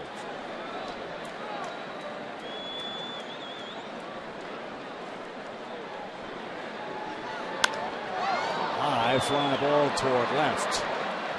Can of corn for Guerrero. He's got it. Greinke's thrown 97 pitches through 6 innings tonight, and he's tied at 1.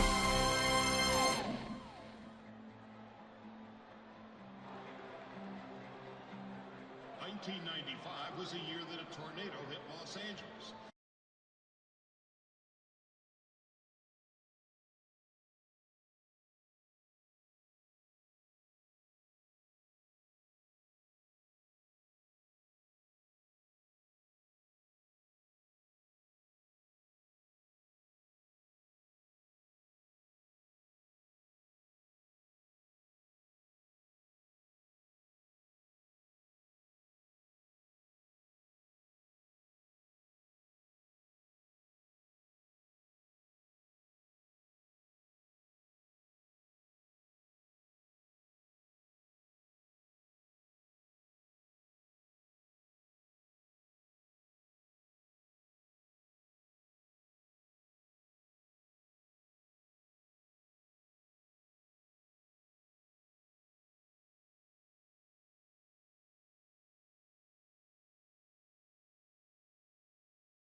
Remember, he signed with the Los Angeles Dodgers, trying to come back from a second Tommy John surgery.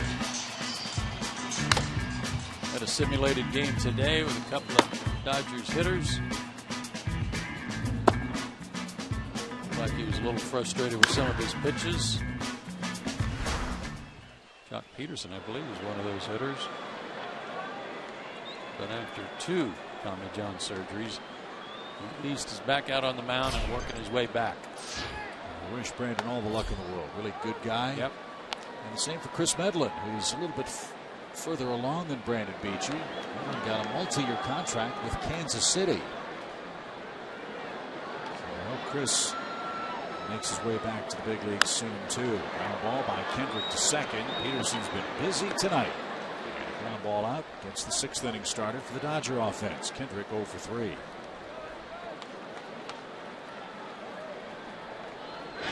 Only 70 pitches for Alex. Had a stretch in the 2nd and 3rd inning when he retired the sides in order, but otherwise has had a base runner in every inning.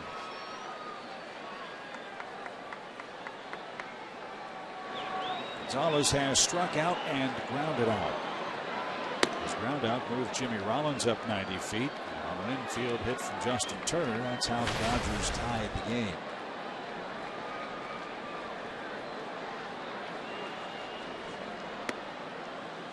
Curve missed, ball 2-2-0. Mentioned here the other night, Adrian Gonzalez had a marvelous big league career. He's also been traded for some big name players. 2-0 pitch. In the air toward left center field. That'll get down in front of Cameron Maybin. Gonzalez has his first base hit of the night. Fans might remember Adrian Gonzalez was the #1 overall pick in the draft 15 years ago. The Marlins picked him first overall. He's just so smooth.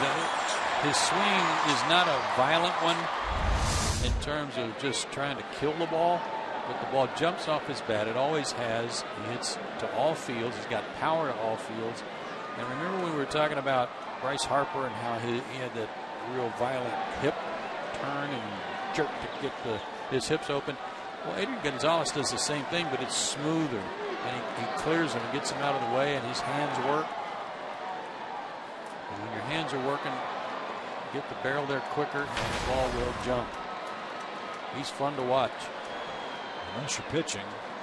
Yeah. So that's the 7th hit for the Dodgers. And the reason that's 7 and not 6, there's been a scoring change. The Uribe error in the 4th inning during the Jimmy Rollins at bat has been changed to an infield hit. That makes the 4th inning run allowed by Alex now an earned run. And it tied our game at a run apiece. Downstairs for Justin Turner.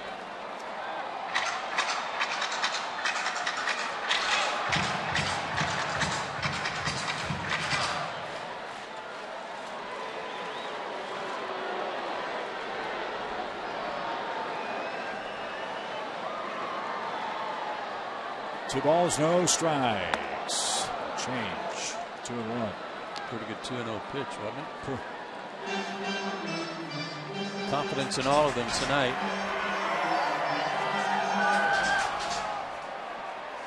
Jimmy Garcia is up for the Dodgers. He's close to 100 pitches. So he's allowed to continue in a tie game. 1 ball, 1 strike. Right there inside corner.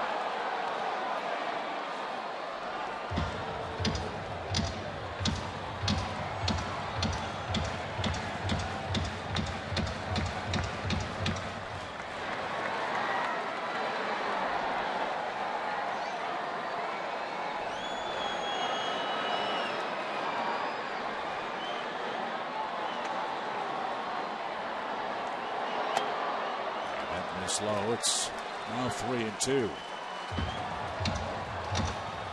Would he dare throw him something off speed here? Guerrero next. He's had confidence in it. I don't see why not. I don't think they'll be sending Gonzalez with a left-handed pitcher. He doesn't run that well to begin with.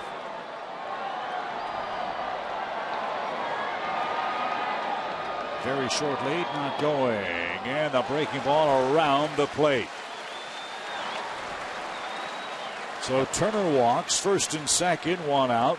And it's Alex's first base on balls tonight. Yeah, around the plate, apparently. AJ held that one longer than usual and held it there more than he has all night. Double play still in order, but it's a little dicier proposition with Guerrero. He's tried to deep center. He's bounced into a force play. Also hit into 3 double plays. Memory serves. Oh, it's 2 double plays. Wishful thinking. Bounced from the plate. No balls with a strike.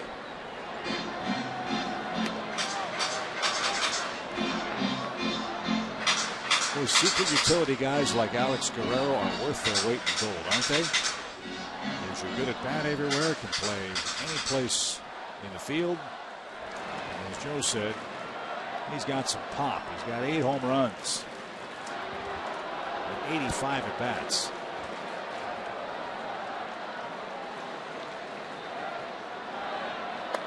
Inside.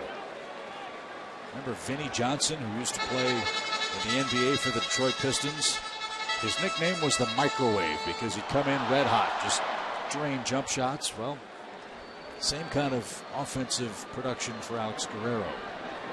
Limited duty, unlimited offensive results. 1-1 pitch.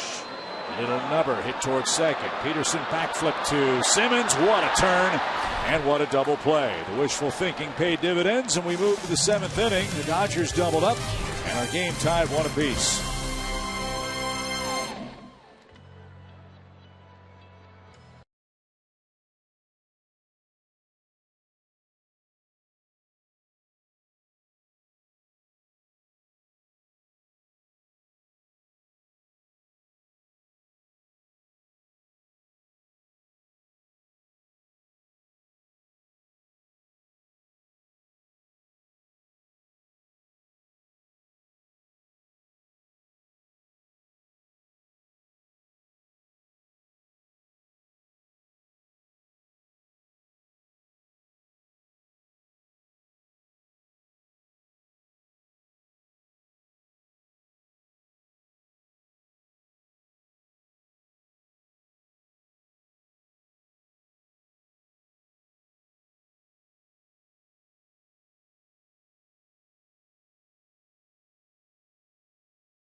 Week. $15 outfield seats when the Braves take on the Padres Monday, June 8th through Thursday, June 11th. That's a savings of up to 46% off the regular price. The card says you have to buy today online at Braves.com/steal. And in 4 minutes, it'll be midnight back in Atlanta. 1-1 game, good game.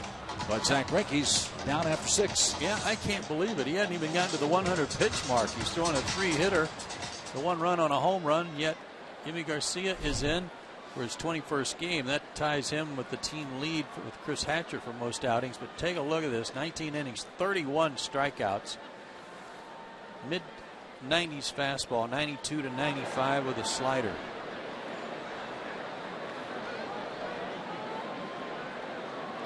Garcia will face Uribe, former Dodger. His Braves debut tonight.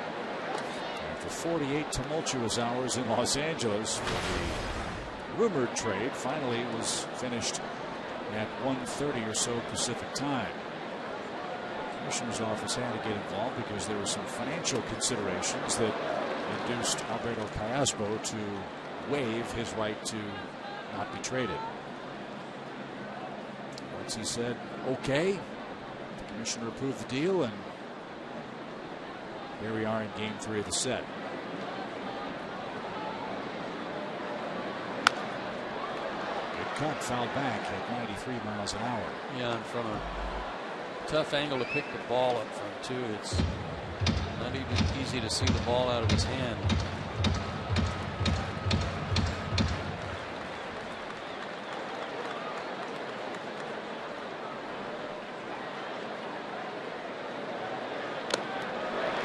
It's tipped into the glove of A.J. Ellis. 10 Braves have been struck out tonight. Uribe's gone down swinging 2 times. Garcia continues his blazing work out of the bullpen. Number 15, A.J. Brzezinski. This is where the Dodgers have really feasted. Their pen has been outstanding. A collective 2.52 team ERA. In relief. And here's A.J. Brzezinski. He has struck out twice.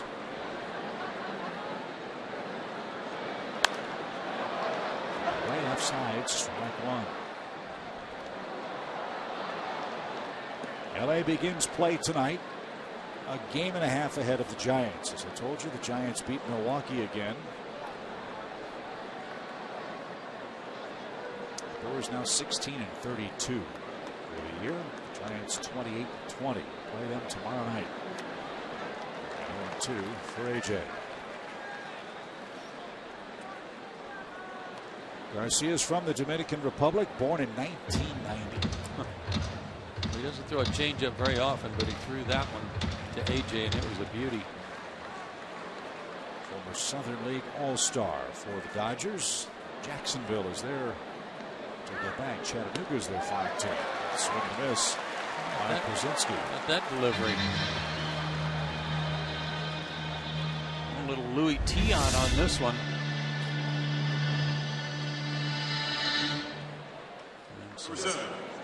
Low cheese. Man.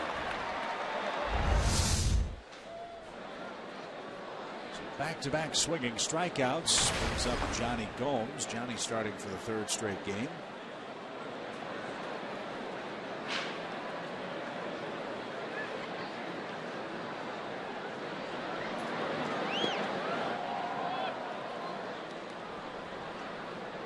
Zach Greinke allowed 3 hits in his 6 innings. Maven homer, the only Atlanta run. The ball, no strikes for Johnny. 9 o'clock here in Los Angeles. And popped up. Adrian Gonzalez, foul ground, plenty of room. He's on the green grass in front of the Braves dugout, and we head to the 7th inning stretch. 1-1 game.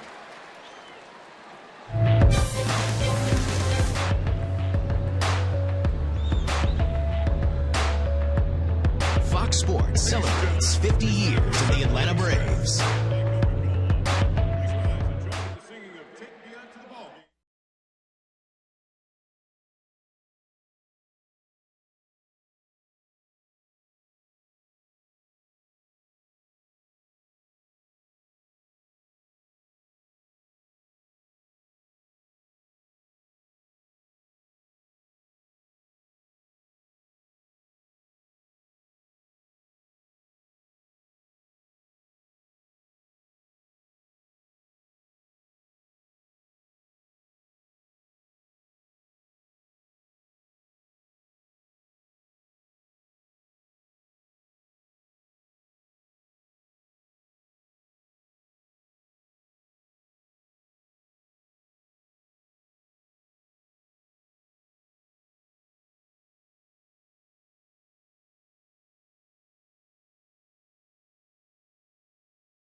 Saw some of those old familiar faces celebrating 50 years of Atlanta Braves baseball. One of them was Dale Murphy. And on this date in 1993, one of the greats of all time announced his retirement. This was the final day that Dale Murphy was a major league player. He retired as a member of the Colorado Rockies. And what a marvelous career Dale Murphy had with the Atlanta Braves. His back-to-back MVP seasons, 398 career home runs. So many magical moments against these Los Angeles Dodgers in the early 80s when the Braves and Dodgers had a ferocious rivalry in the National League's Western Division. So Murph, we hope you're well. We salute you tonight. And can't wait to see you back in Atlanta. Here's Chris Heisey and a strike from Braves lefty Alex Wood, who's pitching into the 7th tonight. He's been outstanding. Something wrong about hearing you say Dale Murphy retired with the Rockies. That just didn't go together, did it? No, it didn't. Little pop deep short. Simmons drifts out.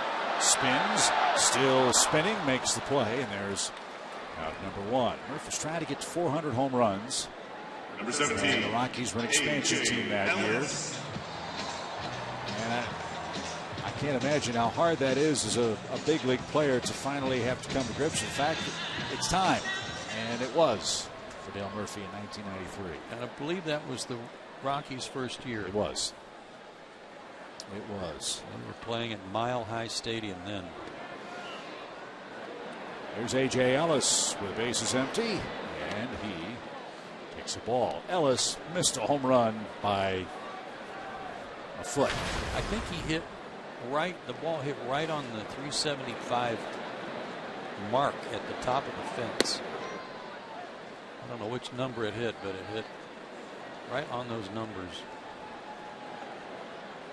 We said last night, when you play the Dodgers and Clayton Kershaw, good defensive work will be a critical component for any success you might have. I will say that the Braves have done an excellent job defensively in this series. They're pretty good. They sure have. Kenneth begins to loosen up. Great play off the wall, and the perfect throw to second erased A.J. Ellis, who was bidding for a double. Now 4 pitches. Alex Wood walks the Dodgers' 8th place hitter. It's happening way too often in this series.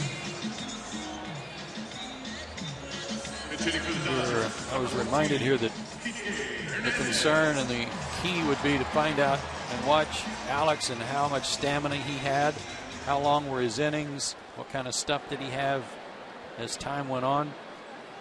Well, he's been out there longer than Greinke. And Kike Hernandez is called upon for the Dodgers to pinch hit. Garcia, an impressive inning, 2 strikeouts, zeros across the rest of his line. Hernandez is 0 for 3 in a pinch. Those are his numbers overall. He's a former Marlin, if memory serves. Let me check that. Kike Hernandez, yeah, 7-player trade with the Marlins at the end of last season. Andrew Haney, Austin Barnes, Chris Hatcher for D. Gordon, Dan Herron, Miguel Rojas, and Cash. The cash was the $10 million to cover Herron's 2015 salary. He's out of San Juan, Puerto Rico.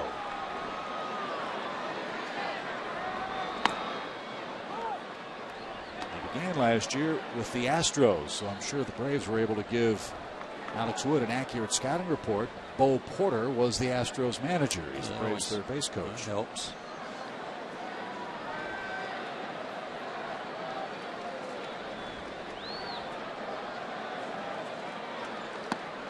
Enrique Hernandez. Kike is his nickname. He's just 23 years old. Alex has used an assortment tonight. He's pitched backwards many times where he's gotten behind in the count, come back with off-speed pitches to get outs.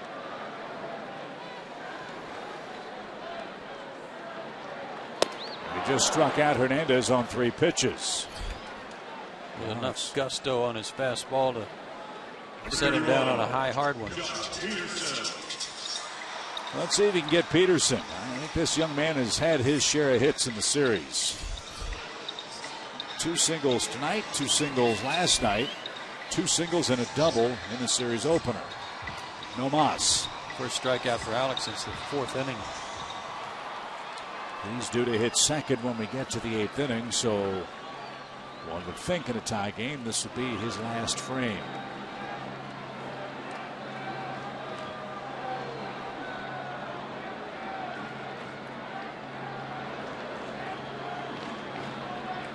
Runner at first, 2 outs.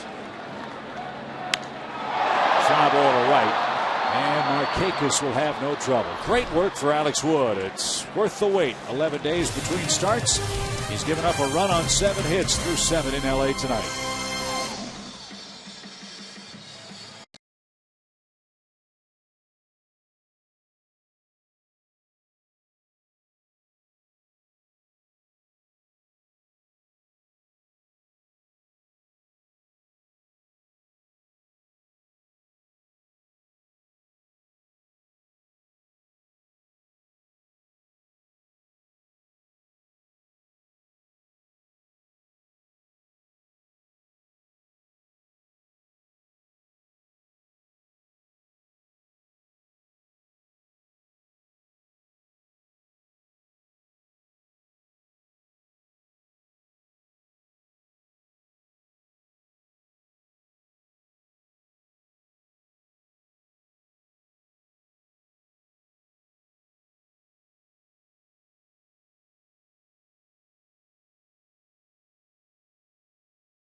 Agency U-verse, Delta Airlines, and your local Ford dealer.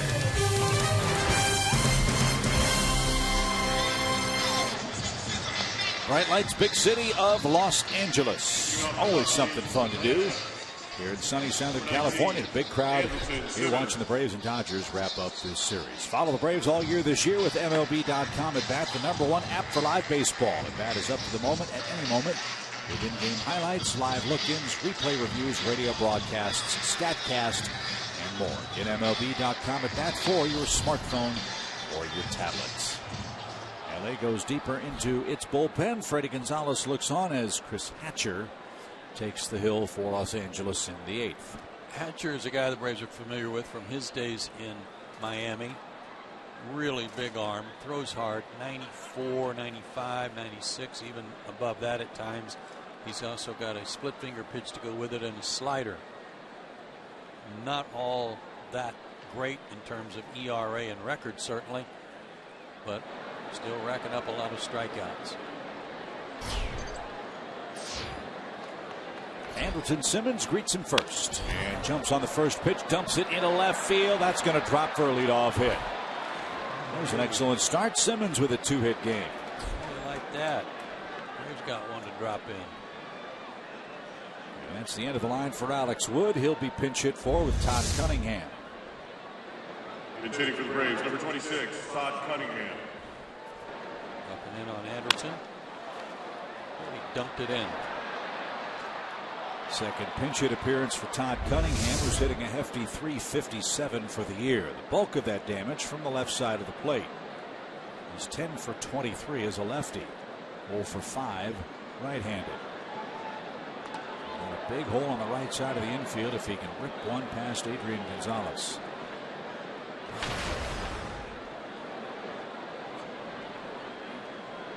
Both quarter with a lot of signs. Alex Wood did a heck of a job tonight.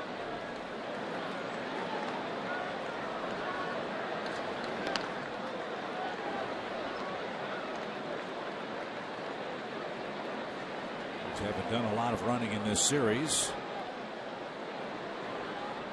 Simmons has only tried 2 stolen bases all year. We've already seen an awkward slide for the Braves shortstop tonight. I don't foresee a stolen base, but I would expect to see either a bunt or a try at a hit and run. 1 ball, no strikes for Cunningham.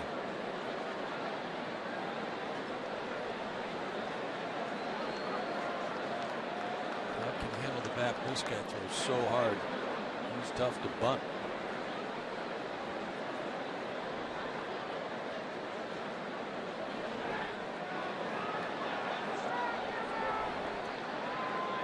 Step off to try to get a glimpse at Cunningham to see if he's going to tip his hand. Turner's still not sure, but he's on the grass. Taken low. Ball 2. Mello's out for a chat.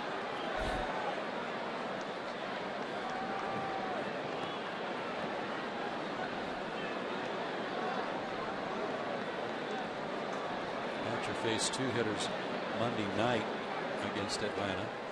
Gomes and Simmons both got hits.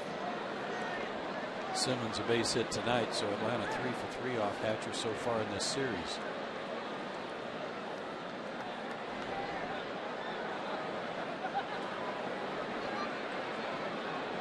Hamilton has a short lead at first. And Cunningham nearly got hit. 3-0. Braves are trying to give him an out. Hatcher's not anywhere near the strike zone.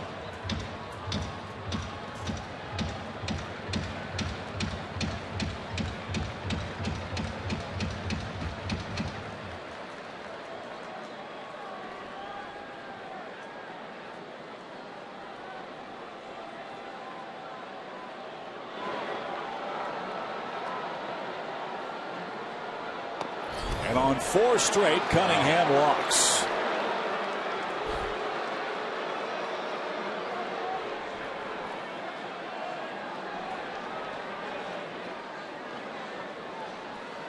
lot of boos from among the 37,836 in attendance tonight. More action in the Dodger bullpen. The corner infielders will buy a little time. And Don Mattingly is on his way out. And that will be apparently the end of the line for Hatcher. He did not retire either of the two batters he faced in the 8th inning. A hit and a walk has it set up for the Braves. Left-hand hitting Jace Peterson is coming out as Don Mattingly takes the baseball. We'll tell you who the new Dodger pitcher is after this.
Dodge. Born Dodge.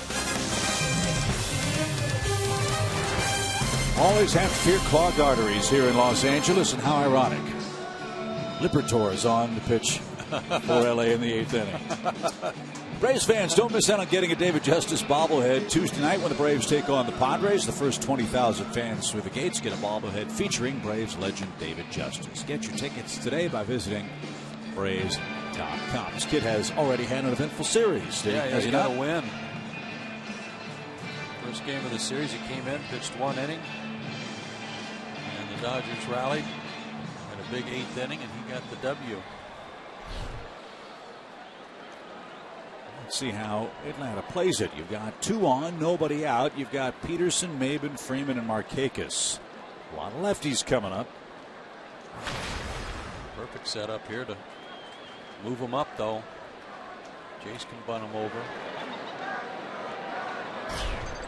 He walked back in the first, 2 ground outs since. He's bunting. Throw back to second. And Simmons safely back.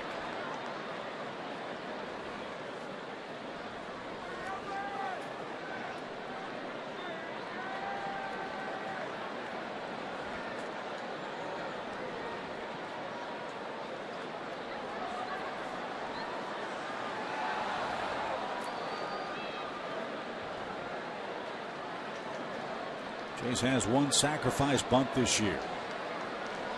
Push it to third, make Turner field it. Like that. 6 straight balls against the Braves when they're trying to bunt.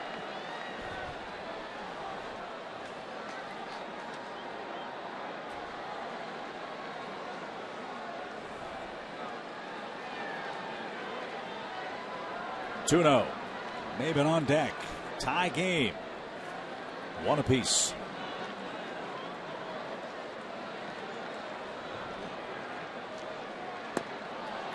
Amazing.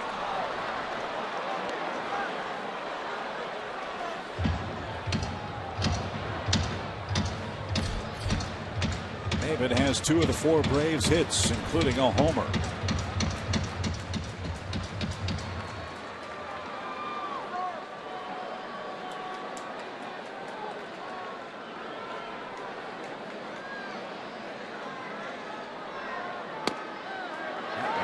the zone. 3 balls and a strike. As big as the strike zone has been tonight, to throw 7 in a row that didn't come close to be called a strike says something.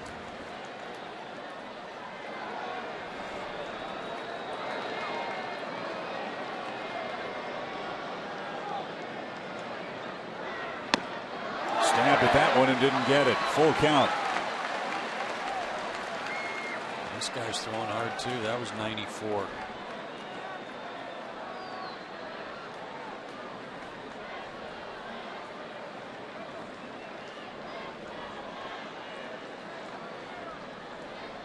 So from 3-0 to 3-2.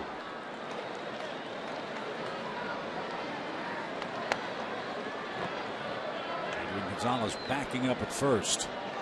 Turner on the grass at third.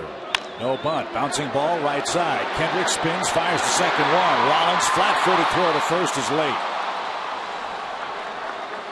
So the Braves took the bunt off with a full count.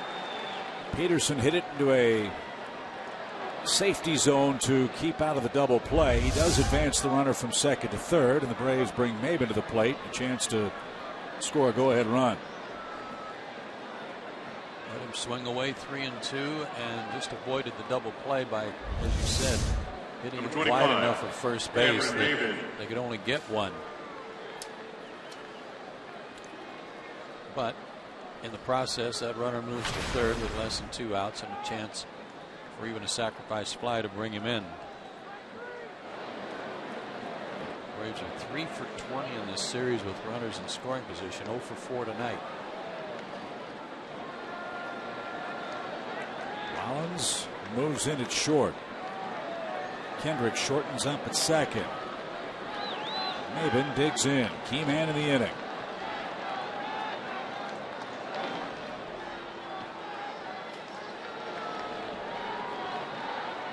I'm thinking maybe Maben might bunt.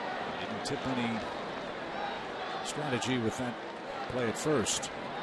Jay Ellis out to give signs to the infield in case Peterson breaks for second. He's letting everybody know what he's going to do with the baseball. If he's going to try to throw him out or pump fake and throw to third.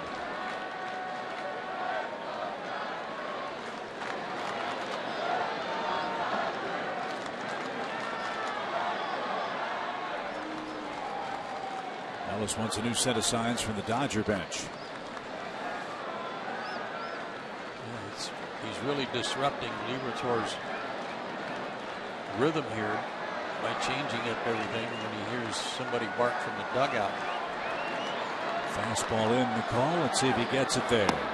He did. Strike one.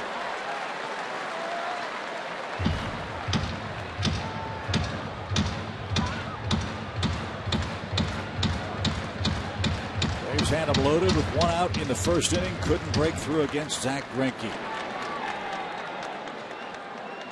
It's the first inning since the first. The Braves have had a man in scoring position. A golden chance for Maben. First and third, 1 out.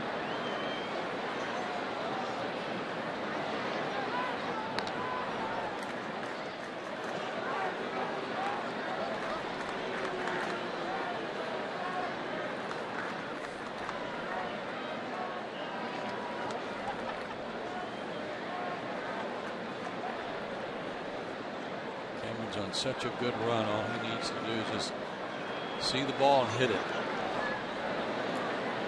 Something out over the plate. Go to right field again if he wants. Big hole over there. Pop foul. Oh, Maben's really got a tough task ahead. He's behind 0-2.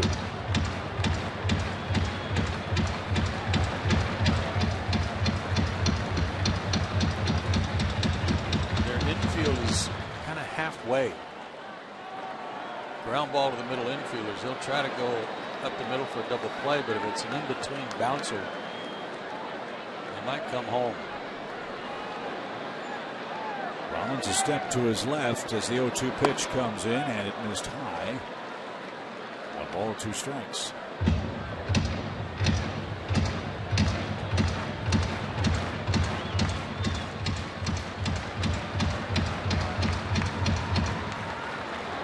gives you hope. Beauty here is a fly ball and an out would still give the Braves the lead.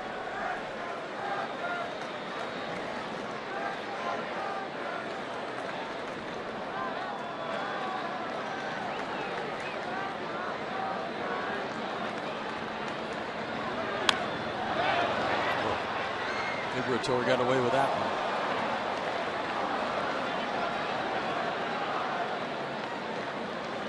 Maben trying to cover the outer third of the plate, may have jammed himself a little bit on that breaking ball.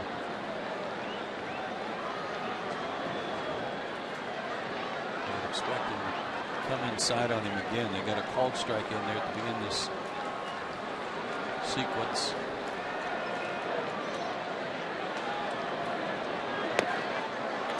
Way outside, 2 balls, 2 strikes.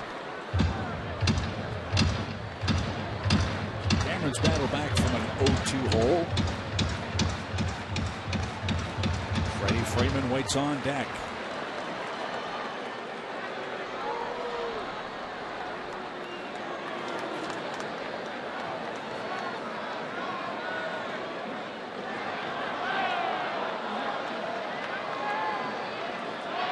Liberatore ready. Here comes. Fly ball center field. Peterson charging in.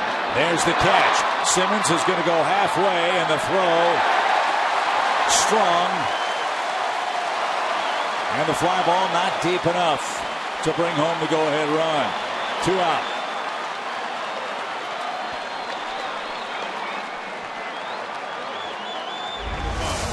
Freddie Freeman.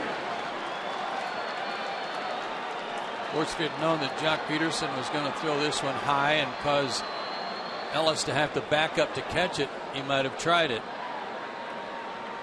But no one knows that's going to happen. Well, you've got your 3 and 4 hitters lurking next. Freddie Freeman 0 for 3 tonight with a couple of strikeouts. And a ball in the dirt. Take one of those 2. The pitch to the Braves' first baseman on the way. He's missed. Struck out 4 times last night. 6th time that's happened in his career, and the first time in 2 years. He struck out 7 times in the series. Typically when he's doing this, like I said earlier, he's late.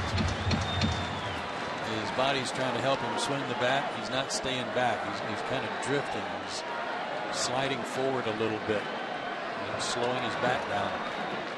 Kendrick moves to the outfield grass as deep as he can play at second. He just missed. 1 ball, 1 strike. Freeman hits it at Mike Estabrook, the second base umpire. Braves going to have the lead. There's no way Kendrick or Rollins could get to that ball. That is if it's sharply hit.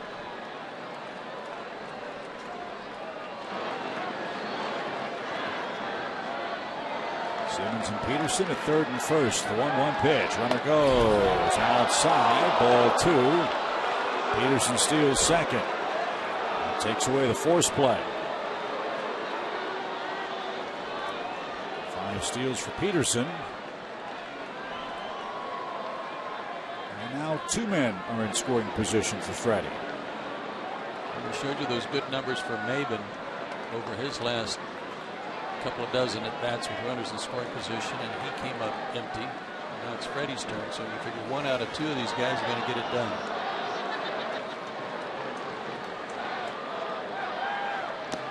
In the dirt.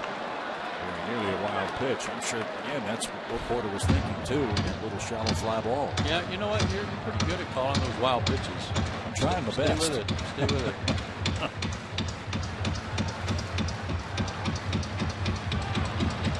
Markakis on deck. He'd love to hit in the inning. It's Jim Johnson loosening now in the bullpen. Kniff was up earlier.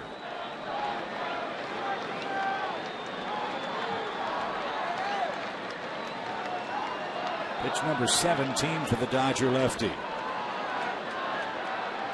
And there's Here's the wild pitch all the way to the backstop. And the Braves have taken the lead. That one gets away and no further advance.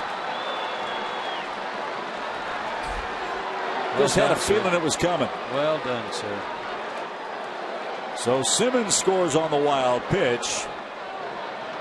Peterson takes third. Freeman walks. No RBI. And Atlanta leads 2-1. I mean, that's uncorking one.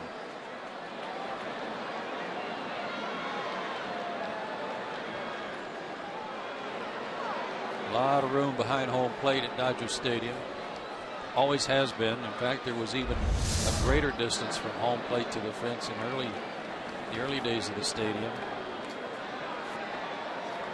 Yeah, in the old days, Peterson might have scored two. Yeah. So that quiets the crowd. Atlanta leads. Jim Johnson will protect or try to protect what's now a 1-run lead. Nick Markakis, the batter. He's 0 for 2 with a walk. 2 runs on 4 hits for the Braves. And as Nick does in run scoring situations, he goes after that first pitch and fouled it off. Strike 1.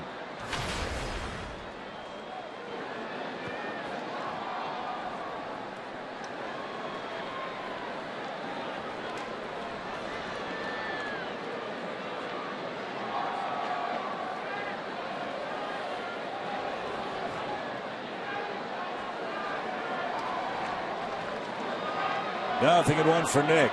Another insurance run would be nice. Braves are trying to end a stretch of misery in this ballpark. It's been a while since Atlanta has won a game at Dodger Stadium.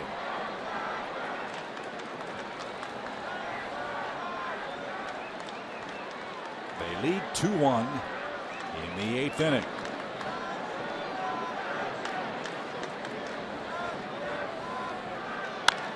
Fly ball down the left field line. Did he keep it fair? He did keep it fair. And that'll bounce into the stands. It's a double for Nick Markakis. Atlanta leads 3-1. You put the ball in play, who knows what will happen. The Braves have scored twice. Number 2. Peterson scores the second run of the inning, and 2 more in scoring position.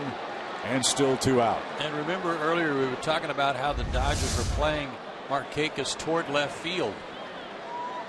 He stumbled out of the box, didn't matter. And look how they were shading him that way again, but he still sliced one over there just inside the line and out of the reach of Guerrero. Juan Nicasio's gotten up in the Dodger bullpen. I don't know if they would let Liberatore face Uribe here, as the Braves have their first hit with a runner in scoring position since Monday. And it comes in the 8th inning off the bat of Nick Markakis.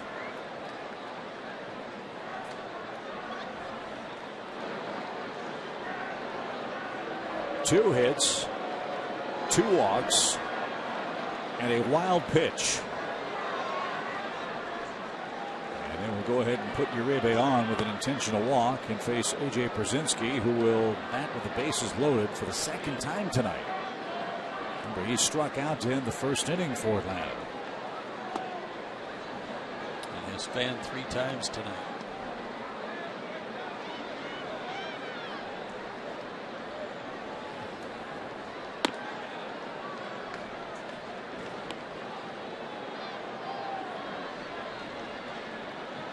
Looking at his matchup charts.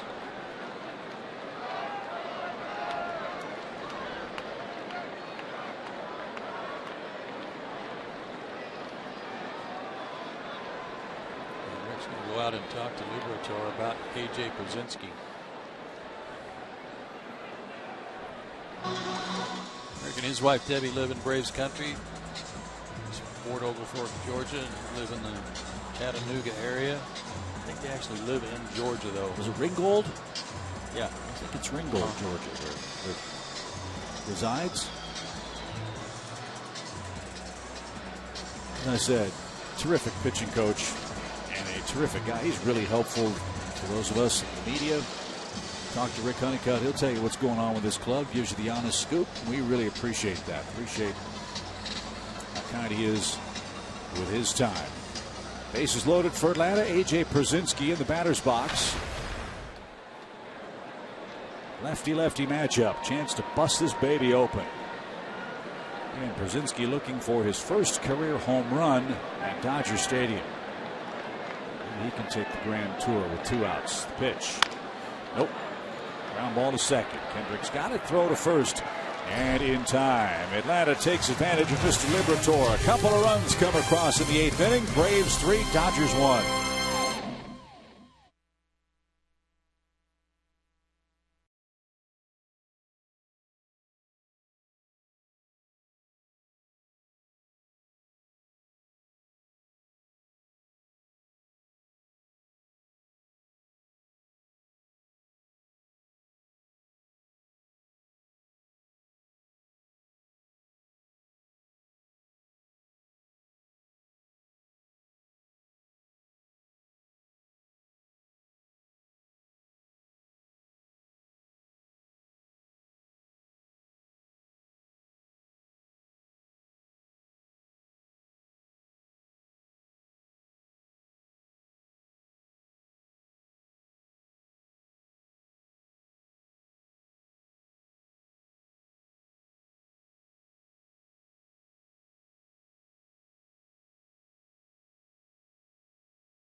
Begins as Alex Morgan leads the U.S. women's national team against the best teams in the world in search of their 3rd World Cup title.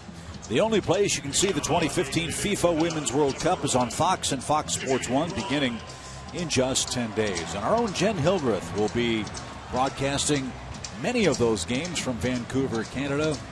A terrific lady. We know she'll do a bang-up job. So, Jen, good luck to you and the rest of the Fox Sports crew north of the border, beginning in 10 short days. Absolutely. I know Jen will have a good time covering that, too. This is Jim Johnson coming on to work the 8th. He'll try to hold it right there now that the Braves have retaken the lead. Alex Wood is still the pitcher of record. Rollins, the happiest man in the world to not have Alex Wood out there. Scoring change in the 4th inning that gave Rollins his first ever hit against the Braves left-hander. He scored the lone LA run and he's 1 for 3 tonight. 1 ball, 1 strike.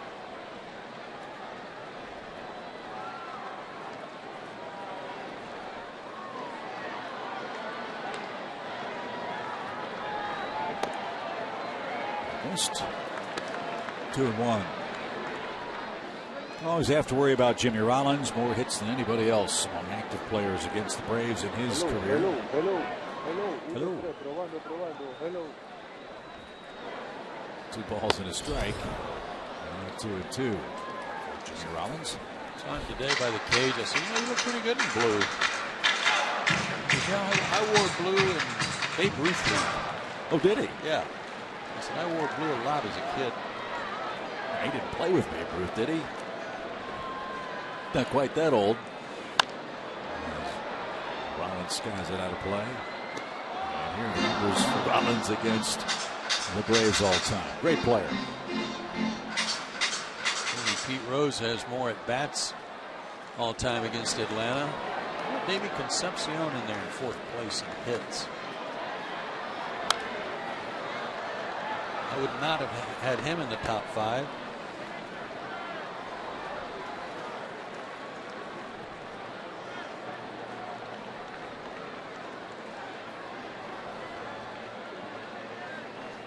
Rollins Marlins went to the Dodgers for Zach Eflin and Tom Wendell, a couple of pitchers, and he'll have a seat. Johnson blows him away for the first out of the 8th inning. 47, Howie Kendrick. That's 7 strikeouts for the Braves pitchers tonight. Wood had 6, and then this high fastball. Rollins late on that.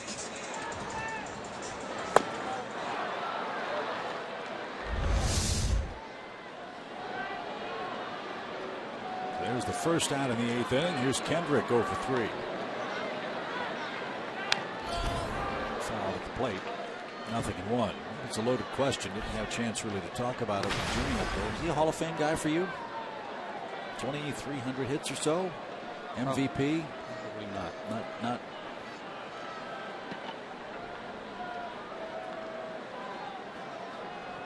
Rollins with the Phillies has just about every offensive record in the history of the Phillies franchise except homers. Of course, Mike Schmidt at the top of that list. I will say this, though. You know, shortstops are judged a little differently on the offensive numbers. You don't have to have Cal Ripken type numbers for consideration.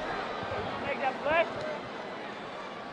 played a solid defense, Ozzie Smith, and put together some solid offensive numbers. One of the reasons I think Omar Vizquel should get more consideration than he gets. Well, let's factor that defense in for Rollins. This is his 16th year, including the 6 errors he's committed this season. There's the 0-2 pitch to Kendrick. Just skied to center. Easy can of corn for Cameron Maybin. And he's got that. Rollins 149 errors in 16 years. Number 23, Adrian Gonzalez. Average of about 9 a year at short. And he's played 130 to 150 games just about every season, with the exception of 2010 when he played just 88 times. At shortstop, 9 errors a year, 10 errors a year on roughly. That's really good. Our MVP is Adrian Gonzalez. Had a big cut, didn't get it. Strike 1.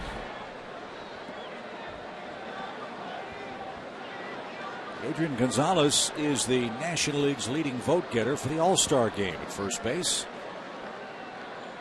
Voting online these days. Don't forget to vote for Freddie Freeman and the rest of your Braves for the Midsummer Classic that will be played in Cincinnati this year.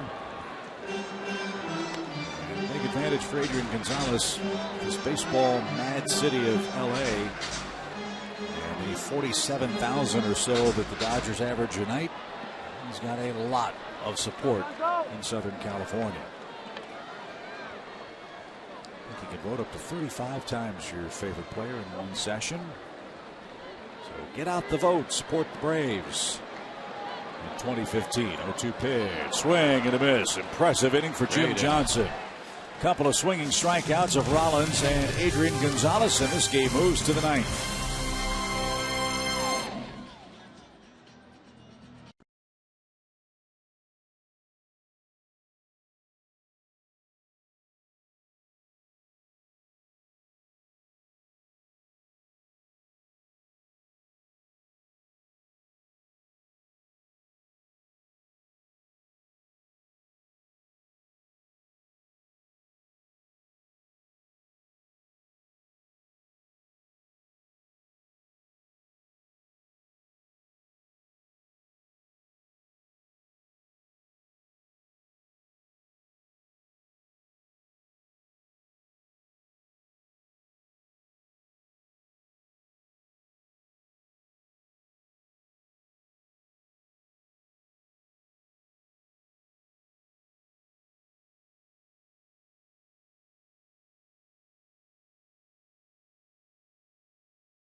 Known for his offense, Joe. He made his mark defensively tonight. Our SunTrust save of the game. He's done this 2 or 3 times already this year, but watch out, he got himself in a position to play that ball high off the wall. So that all he had to do is already in a good throwing position. Had his shoulders lined up towards second base and made a great throw to Jace Peterson for the out. You had eagle eyes, man. You're right. That ball almost hit the 375 right on the button, man. And Ellis missed a home run by just that much. Dodgers go deeper into their bullpen. They use their pen a lot. There's not a lot of men out there. And Juan Nicasio pitches in his 15th game. All of these guys have way more strikeouts than innings pitched. Every one of them for the Dodgers. Some of them have some high walk totals like Nicasio, and some don't. He's 92 to 95 with a hard slider. He struck out 26 in 18 2/3 innings, and right-handed hitters have 4 hits against him. 23 strikeouts and 50 at bats.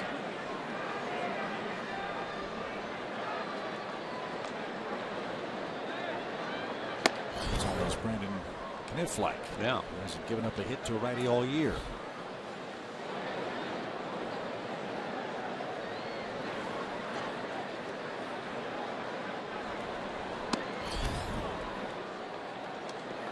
Nicasio came over from Colorado. It was last December. Outfielder Noel Cuevas went to the Rockies.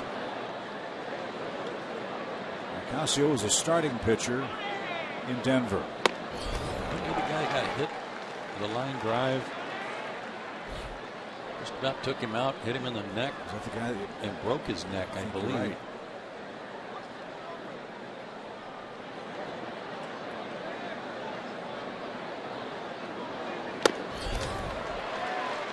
Bringing it. 69 starts with the Rockies, a 21-22 record. ERA over 5.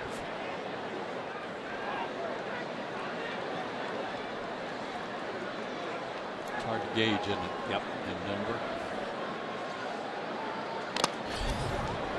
He was fouled off the umpire. Paul Mallard, he's all right. 2 balls, 2 strikes. Rockies have had a disappointing year, but they beat the Reds today. 6-4 the final. Rockies 19-26 on the year. Actually have a better record on the road than at home as Colorado this year.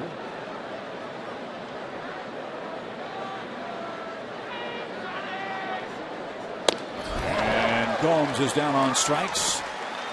96-mile-an-hour fastball. Nicasio continues to punish right-hand hitters. 1 away in the 9th. And you're right, Joe. Nicasio was the man that was felled with that line drive that fractured his neck 3 years ago, or 4 years ago, I believe. Miraculous. Well, he's been able to resume his big league career after that horrific. Yeah, it was scary. Baseball scene.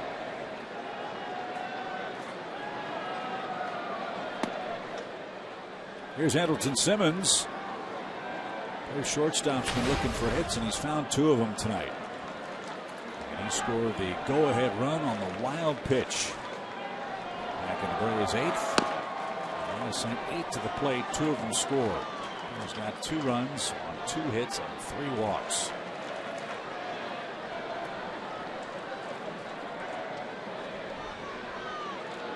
Cruising the on-deck circle for Atlanta. First the 2-0 pitch. It's Chris Johnson.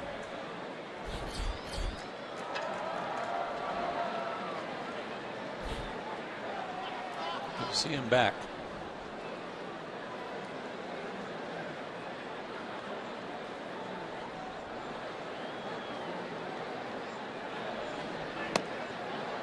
There's a strike. It's 3-1. The plan for Chris was to get a couple of rehab games in.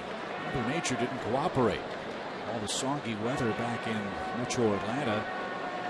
Chris Johnson played 1 inning defensively, got 1 rehab at bat, saw 3 pitches, and then the skies opened in Gwinnett. Popped up right behind the plate. Ellis will give chase, and he won't have a play. it rained so much that Gwinnett was scheduled to have a doubleheader today and a doubleheader tomorrow to try to make up washed away games. The weather in Atlanta is supposed to be bad all week. That's maybe too through the bad. weekend.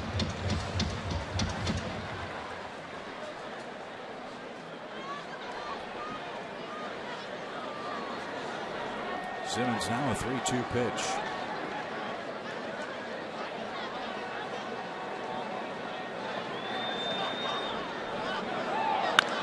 Fly ball left center field. Jock Peterson is there. He's got it. Fans in LA don't want to hear anybody complaining about rain. They could desperately use it. And the folks in Houston could desperately use some relief too. Read today that on Tuesday it rained so hard in Houston, Texas. 162 billion gallons of water fell from the sky. The equivalent of that would be the Niagara Falls flowing for 60 hours. If you can imagine that. It's crazy. Much of Houston underwater. As Chris Johnson bats with the bases empty. This will be a good test to see how that hand feels with Nicasio. I was just going to say, welcome back and tune it up to some 95 and 96, Chris. Hasn't had a big league at bat since May 1.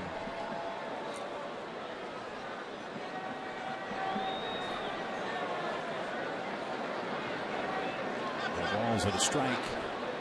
And Little Tapper will stay fair. Ellis pounced on it. High throw, and Adrian Gonzalez saved a throwing error from A.J. Ellis.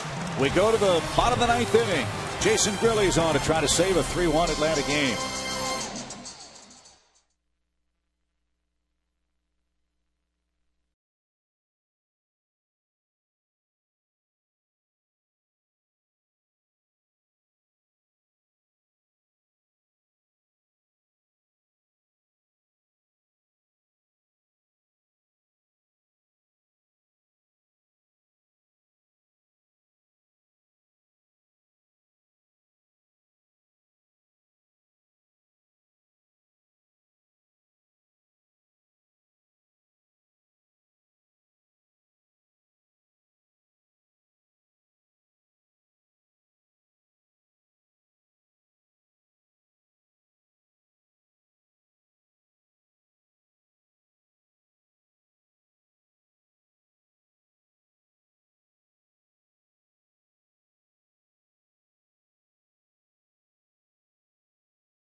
Wednesday, June 10th for a free post-game concert presented by Coca-Cola and Delta Airlines. VIP field and backstage passes are now available. Get your tickets now at Braves.com/concerts. Good ball game for Atlanta. Braves lead 3-1. Joe saved us with the trivia answer last night. Let's see if we can make it 2 for 2.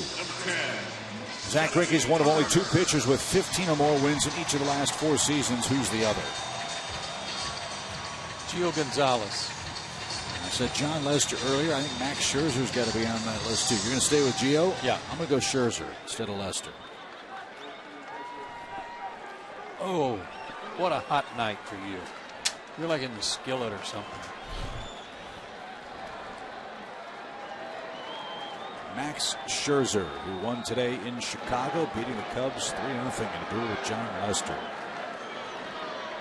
So Jason Grilly's on the mound.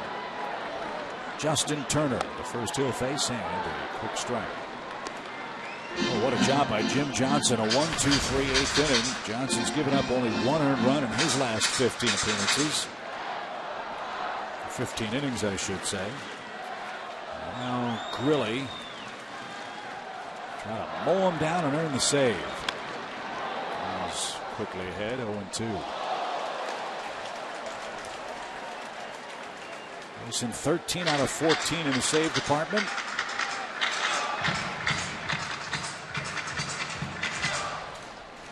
Drew Storen of Washington picked up number 16 today. Juris Familia of the Mets has 14. It's a three-way tie for third place in saves. Believe it or not, the top 10 names in the National League save list do not include Craig Kimbrell. I take that back. Craig Kimbrell's not in the top 5. He's got 11 for San Diego. Really still looking for a clean inning. A ball, 2 strikes. It's all back to the screen. His last 5, he's had at least a base hit or a walk or both, including his most recent save against Milwaukee on Sunday. And he walked a batter, but then struck out the side.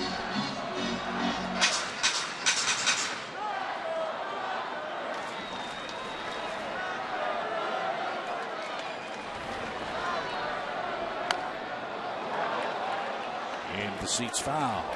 Ricochets around the second deck.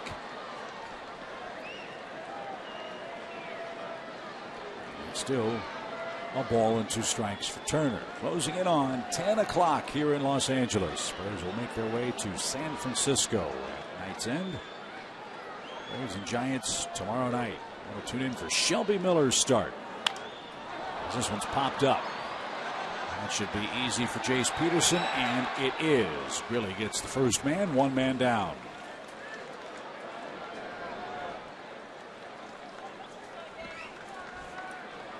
Outstanding work by Tim Johnson tonight. He was bringing it too. He was 94, 95. 2 strikeouts and a weak fly ball to center.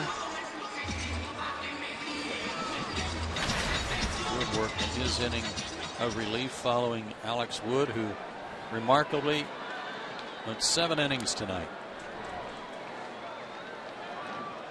You would have no idea he had any kind of issue last week the way he pitched. Fly ball by Guerrero, deep right. Marquez back. He's gone as far as he can, and Guerrero is in an opposite field homer.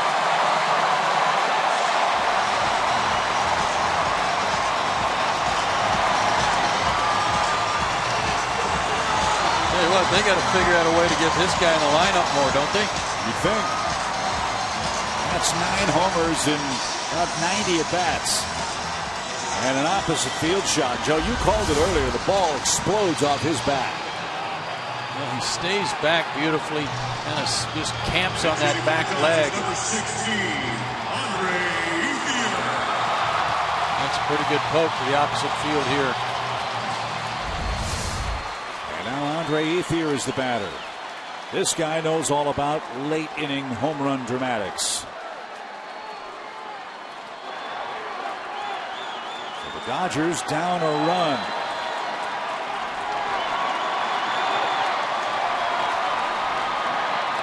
No clean inning for Grilly. Let's see how he responds. Ethier 1 for 7 against Grilly. That hit, a home run.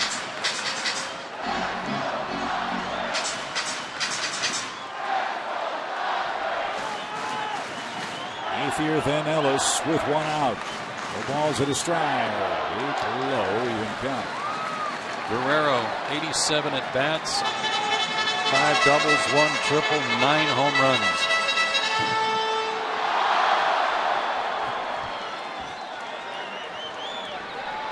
What a weapon to have for Don Mattingly. A ball, 1 strike for Andre Ethier.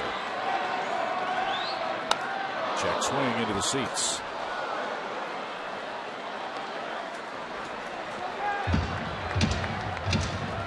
How big is Nick Markakis' double now? It's a huge run. Yeah. Even bigger now.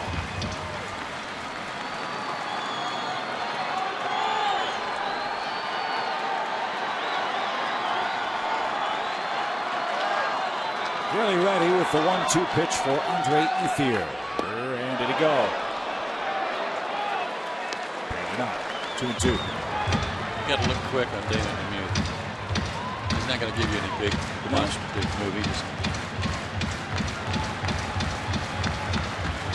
just kind of a Bobby Darin action? Yeah, exactly. 2 balls, 2 strikes.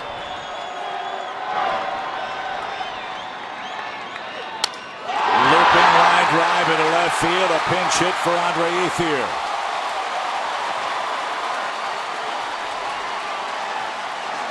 So the tying run is on for LA in the 9th inning, and it will be Ellis.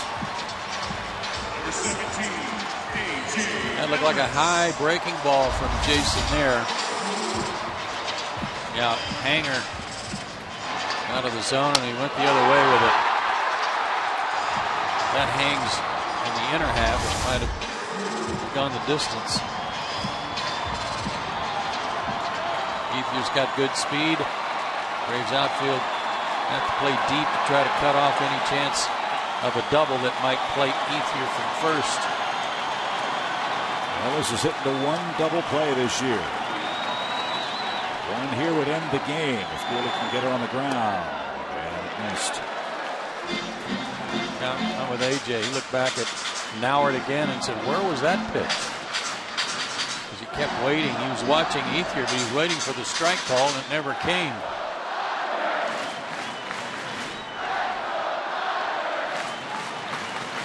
One ball, no strikes.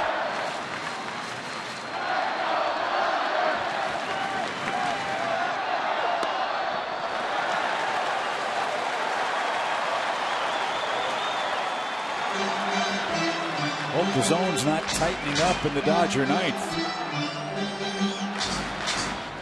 It was hard to throw a ball in the first 6-7 innings tonight.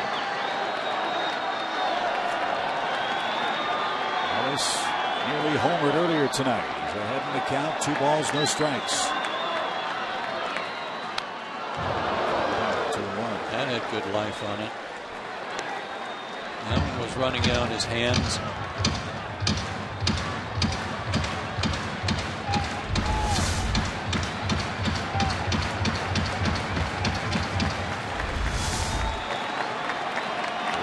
For Gurley since the final game against Milwaukee. Battle back 2-1. Short lead at first. Pitch off the plate. 3 balls and a strike. Boy, how did he lay off that pitch? Alberto Callaspo ready to make his Dodger debut. He would hit next. Pop out a homer and a single. Now a 3-1 count for the Dodger catcher. He wants time and gets it.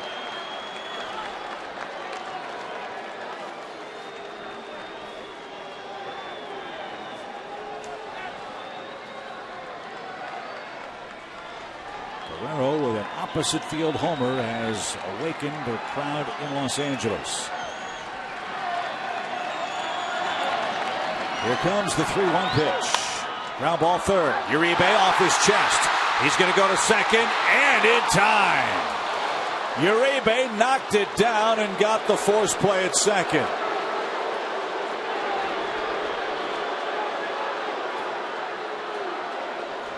It wasn't pretty, but it got the job done. 2 out. Well, not just that, but he got the lead runner. He could have easily have just gone to first to get the slow running catcher. But the lead runner represented the tying run, and he was heads up to do that.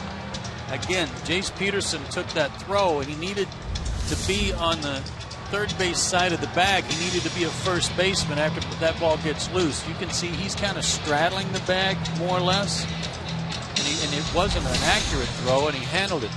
But that's another play where he needs to be striding out toward Uribe like a first baseman to make sure they get that out. Austin Barnes will pinch run at first for A.J. Ellis. And now it's Alberto Callaspo. I don't know how he swings the bat. First pitch popped up out of play. Barnes was called up when Grandal went to the concussion disabled list.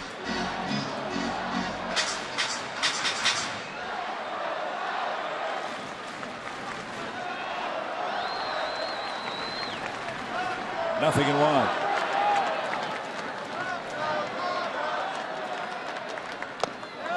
Right on by. It's 0-2. Grilly's a strike away. And you know, Callaspo, who has a home run this year, that was pinch hitting, would like to jump on one and flip this game.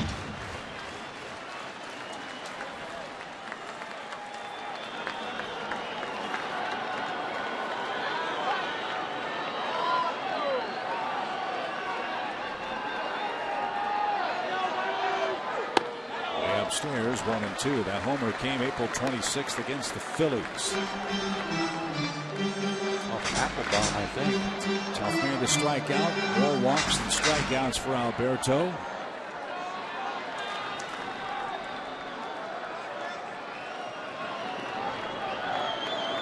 Now 1-2 pitch coming from Jason Grilly. Here it is. And Alberto pops it foul. Just knew the principles of the big trade were going to somehow make something happen late. You know, well, and early on, Uribe had bases loaded. First inning, chance to do some damage. You know, it was incredible how the game found him, and now with a tying run at first, it's found Callaspo. Pitch number 22 for Grilly. Here it is. And it's high. Jock Peterson's on deck. Wants Callaspo to put it in play. Despite that home run we mentioned, by and large, the bigger home run threat is Peterson. Callaspo always pretty good at putting it in play. You just hope it's at someone. 2-2. Just missed. And Grilly in a catcher's crouch on the mound. Wants to know where that was, and Paul Mauert said it's down and in, and A.J. Przinsky questions the call. Oh, that isn't even close to being a ball. No. Oh, Mauert. Man, oh, man. Balls that weren't even on the plate were called strikes early. Now the ones on the plate are called balls. Really? Barnes leads at first with 2 outs. He'll be running. The payoff pitch to Callaspo is hit high in the air toward right center field. Markakis and Maben. Maben says he's got it, and that's your ball game. The Braves have beaten the Dodgers. 3-2 is your final score. Juan Uribe's debut with the Braves ends up in the win column. A key defensive play in the 9th. Big night for Cameron Maben with 2 hits, including a homer. And the Braves score 2 in the 8th to make a winner of Alex Wood. This copyrighted telecast is presented by authority of the Atlanta Braves and may not be reproduced or retransmitted in any form. The accounts and descriptions of this game may not be disseminated without the express written consent of the Atlanta Braves.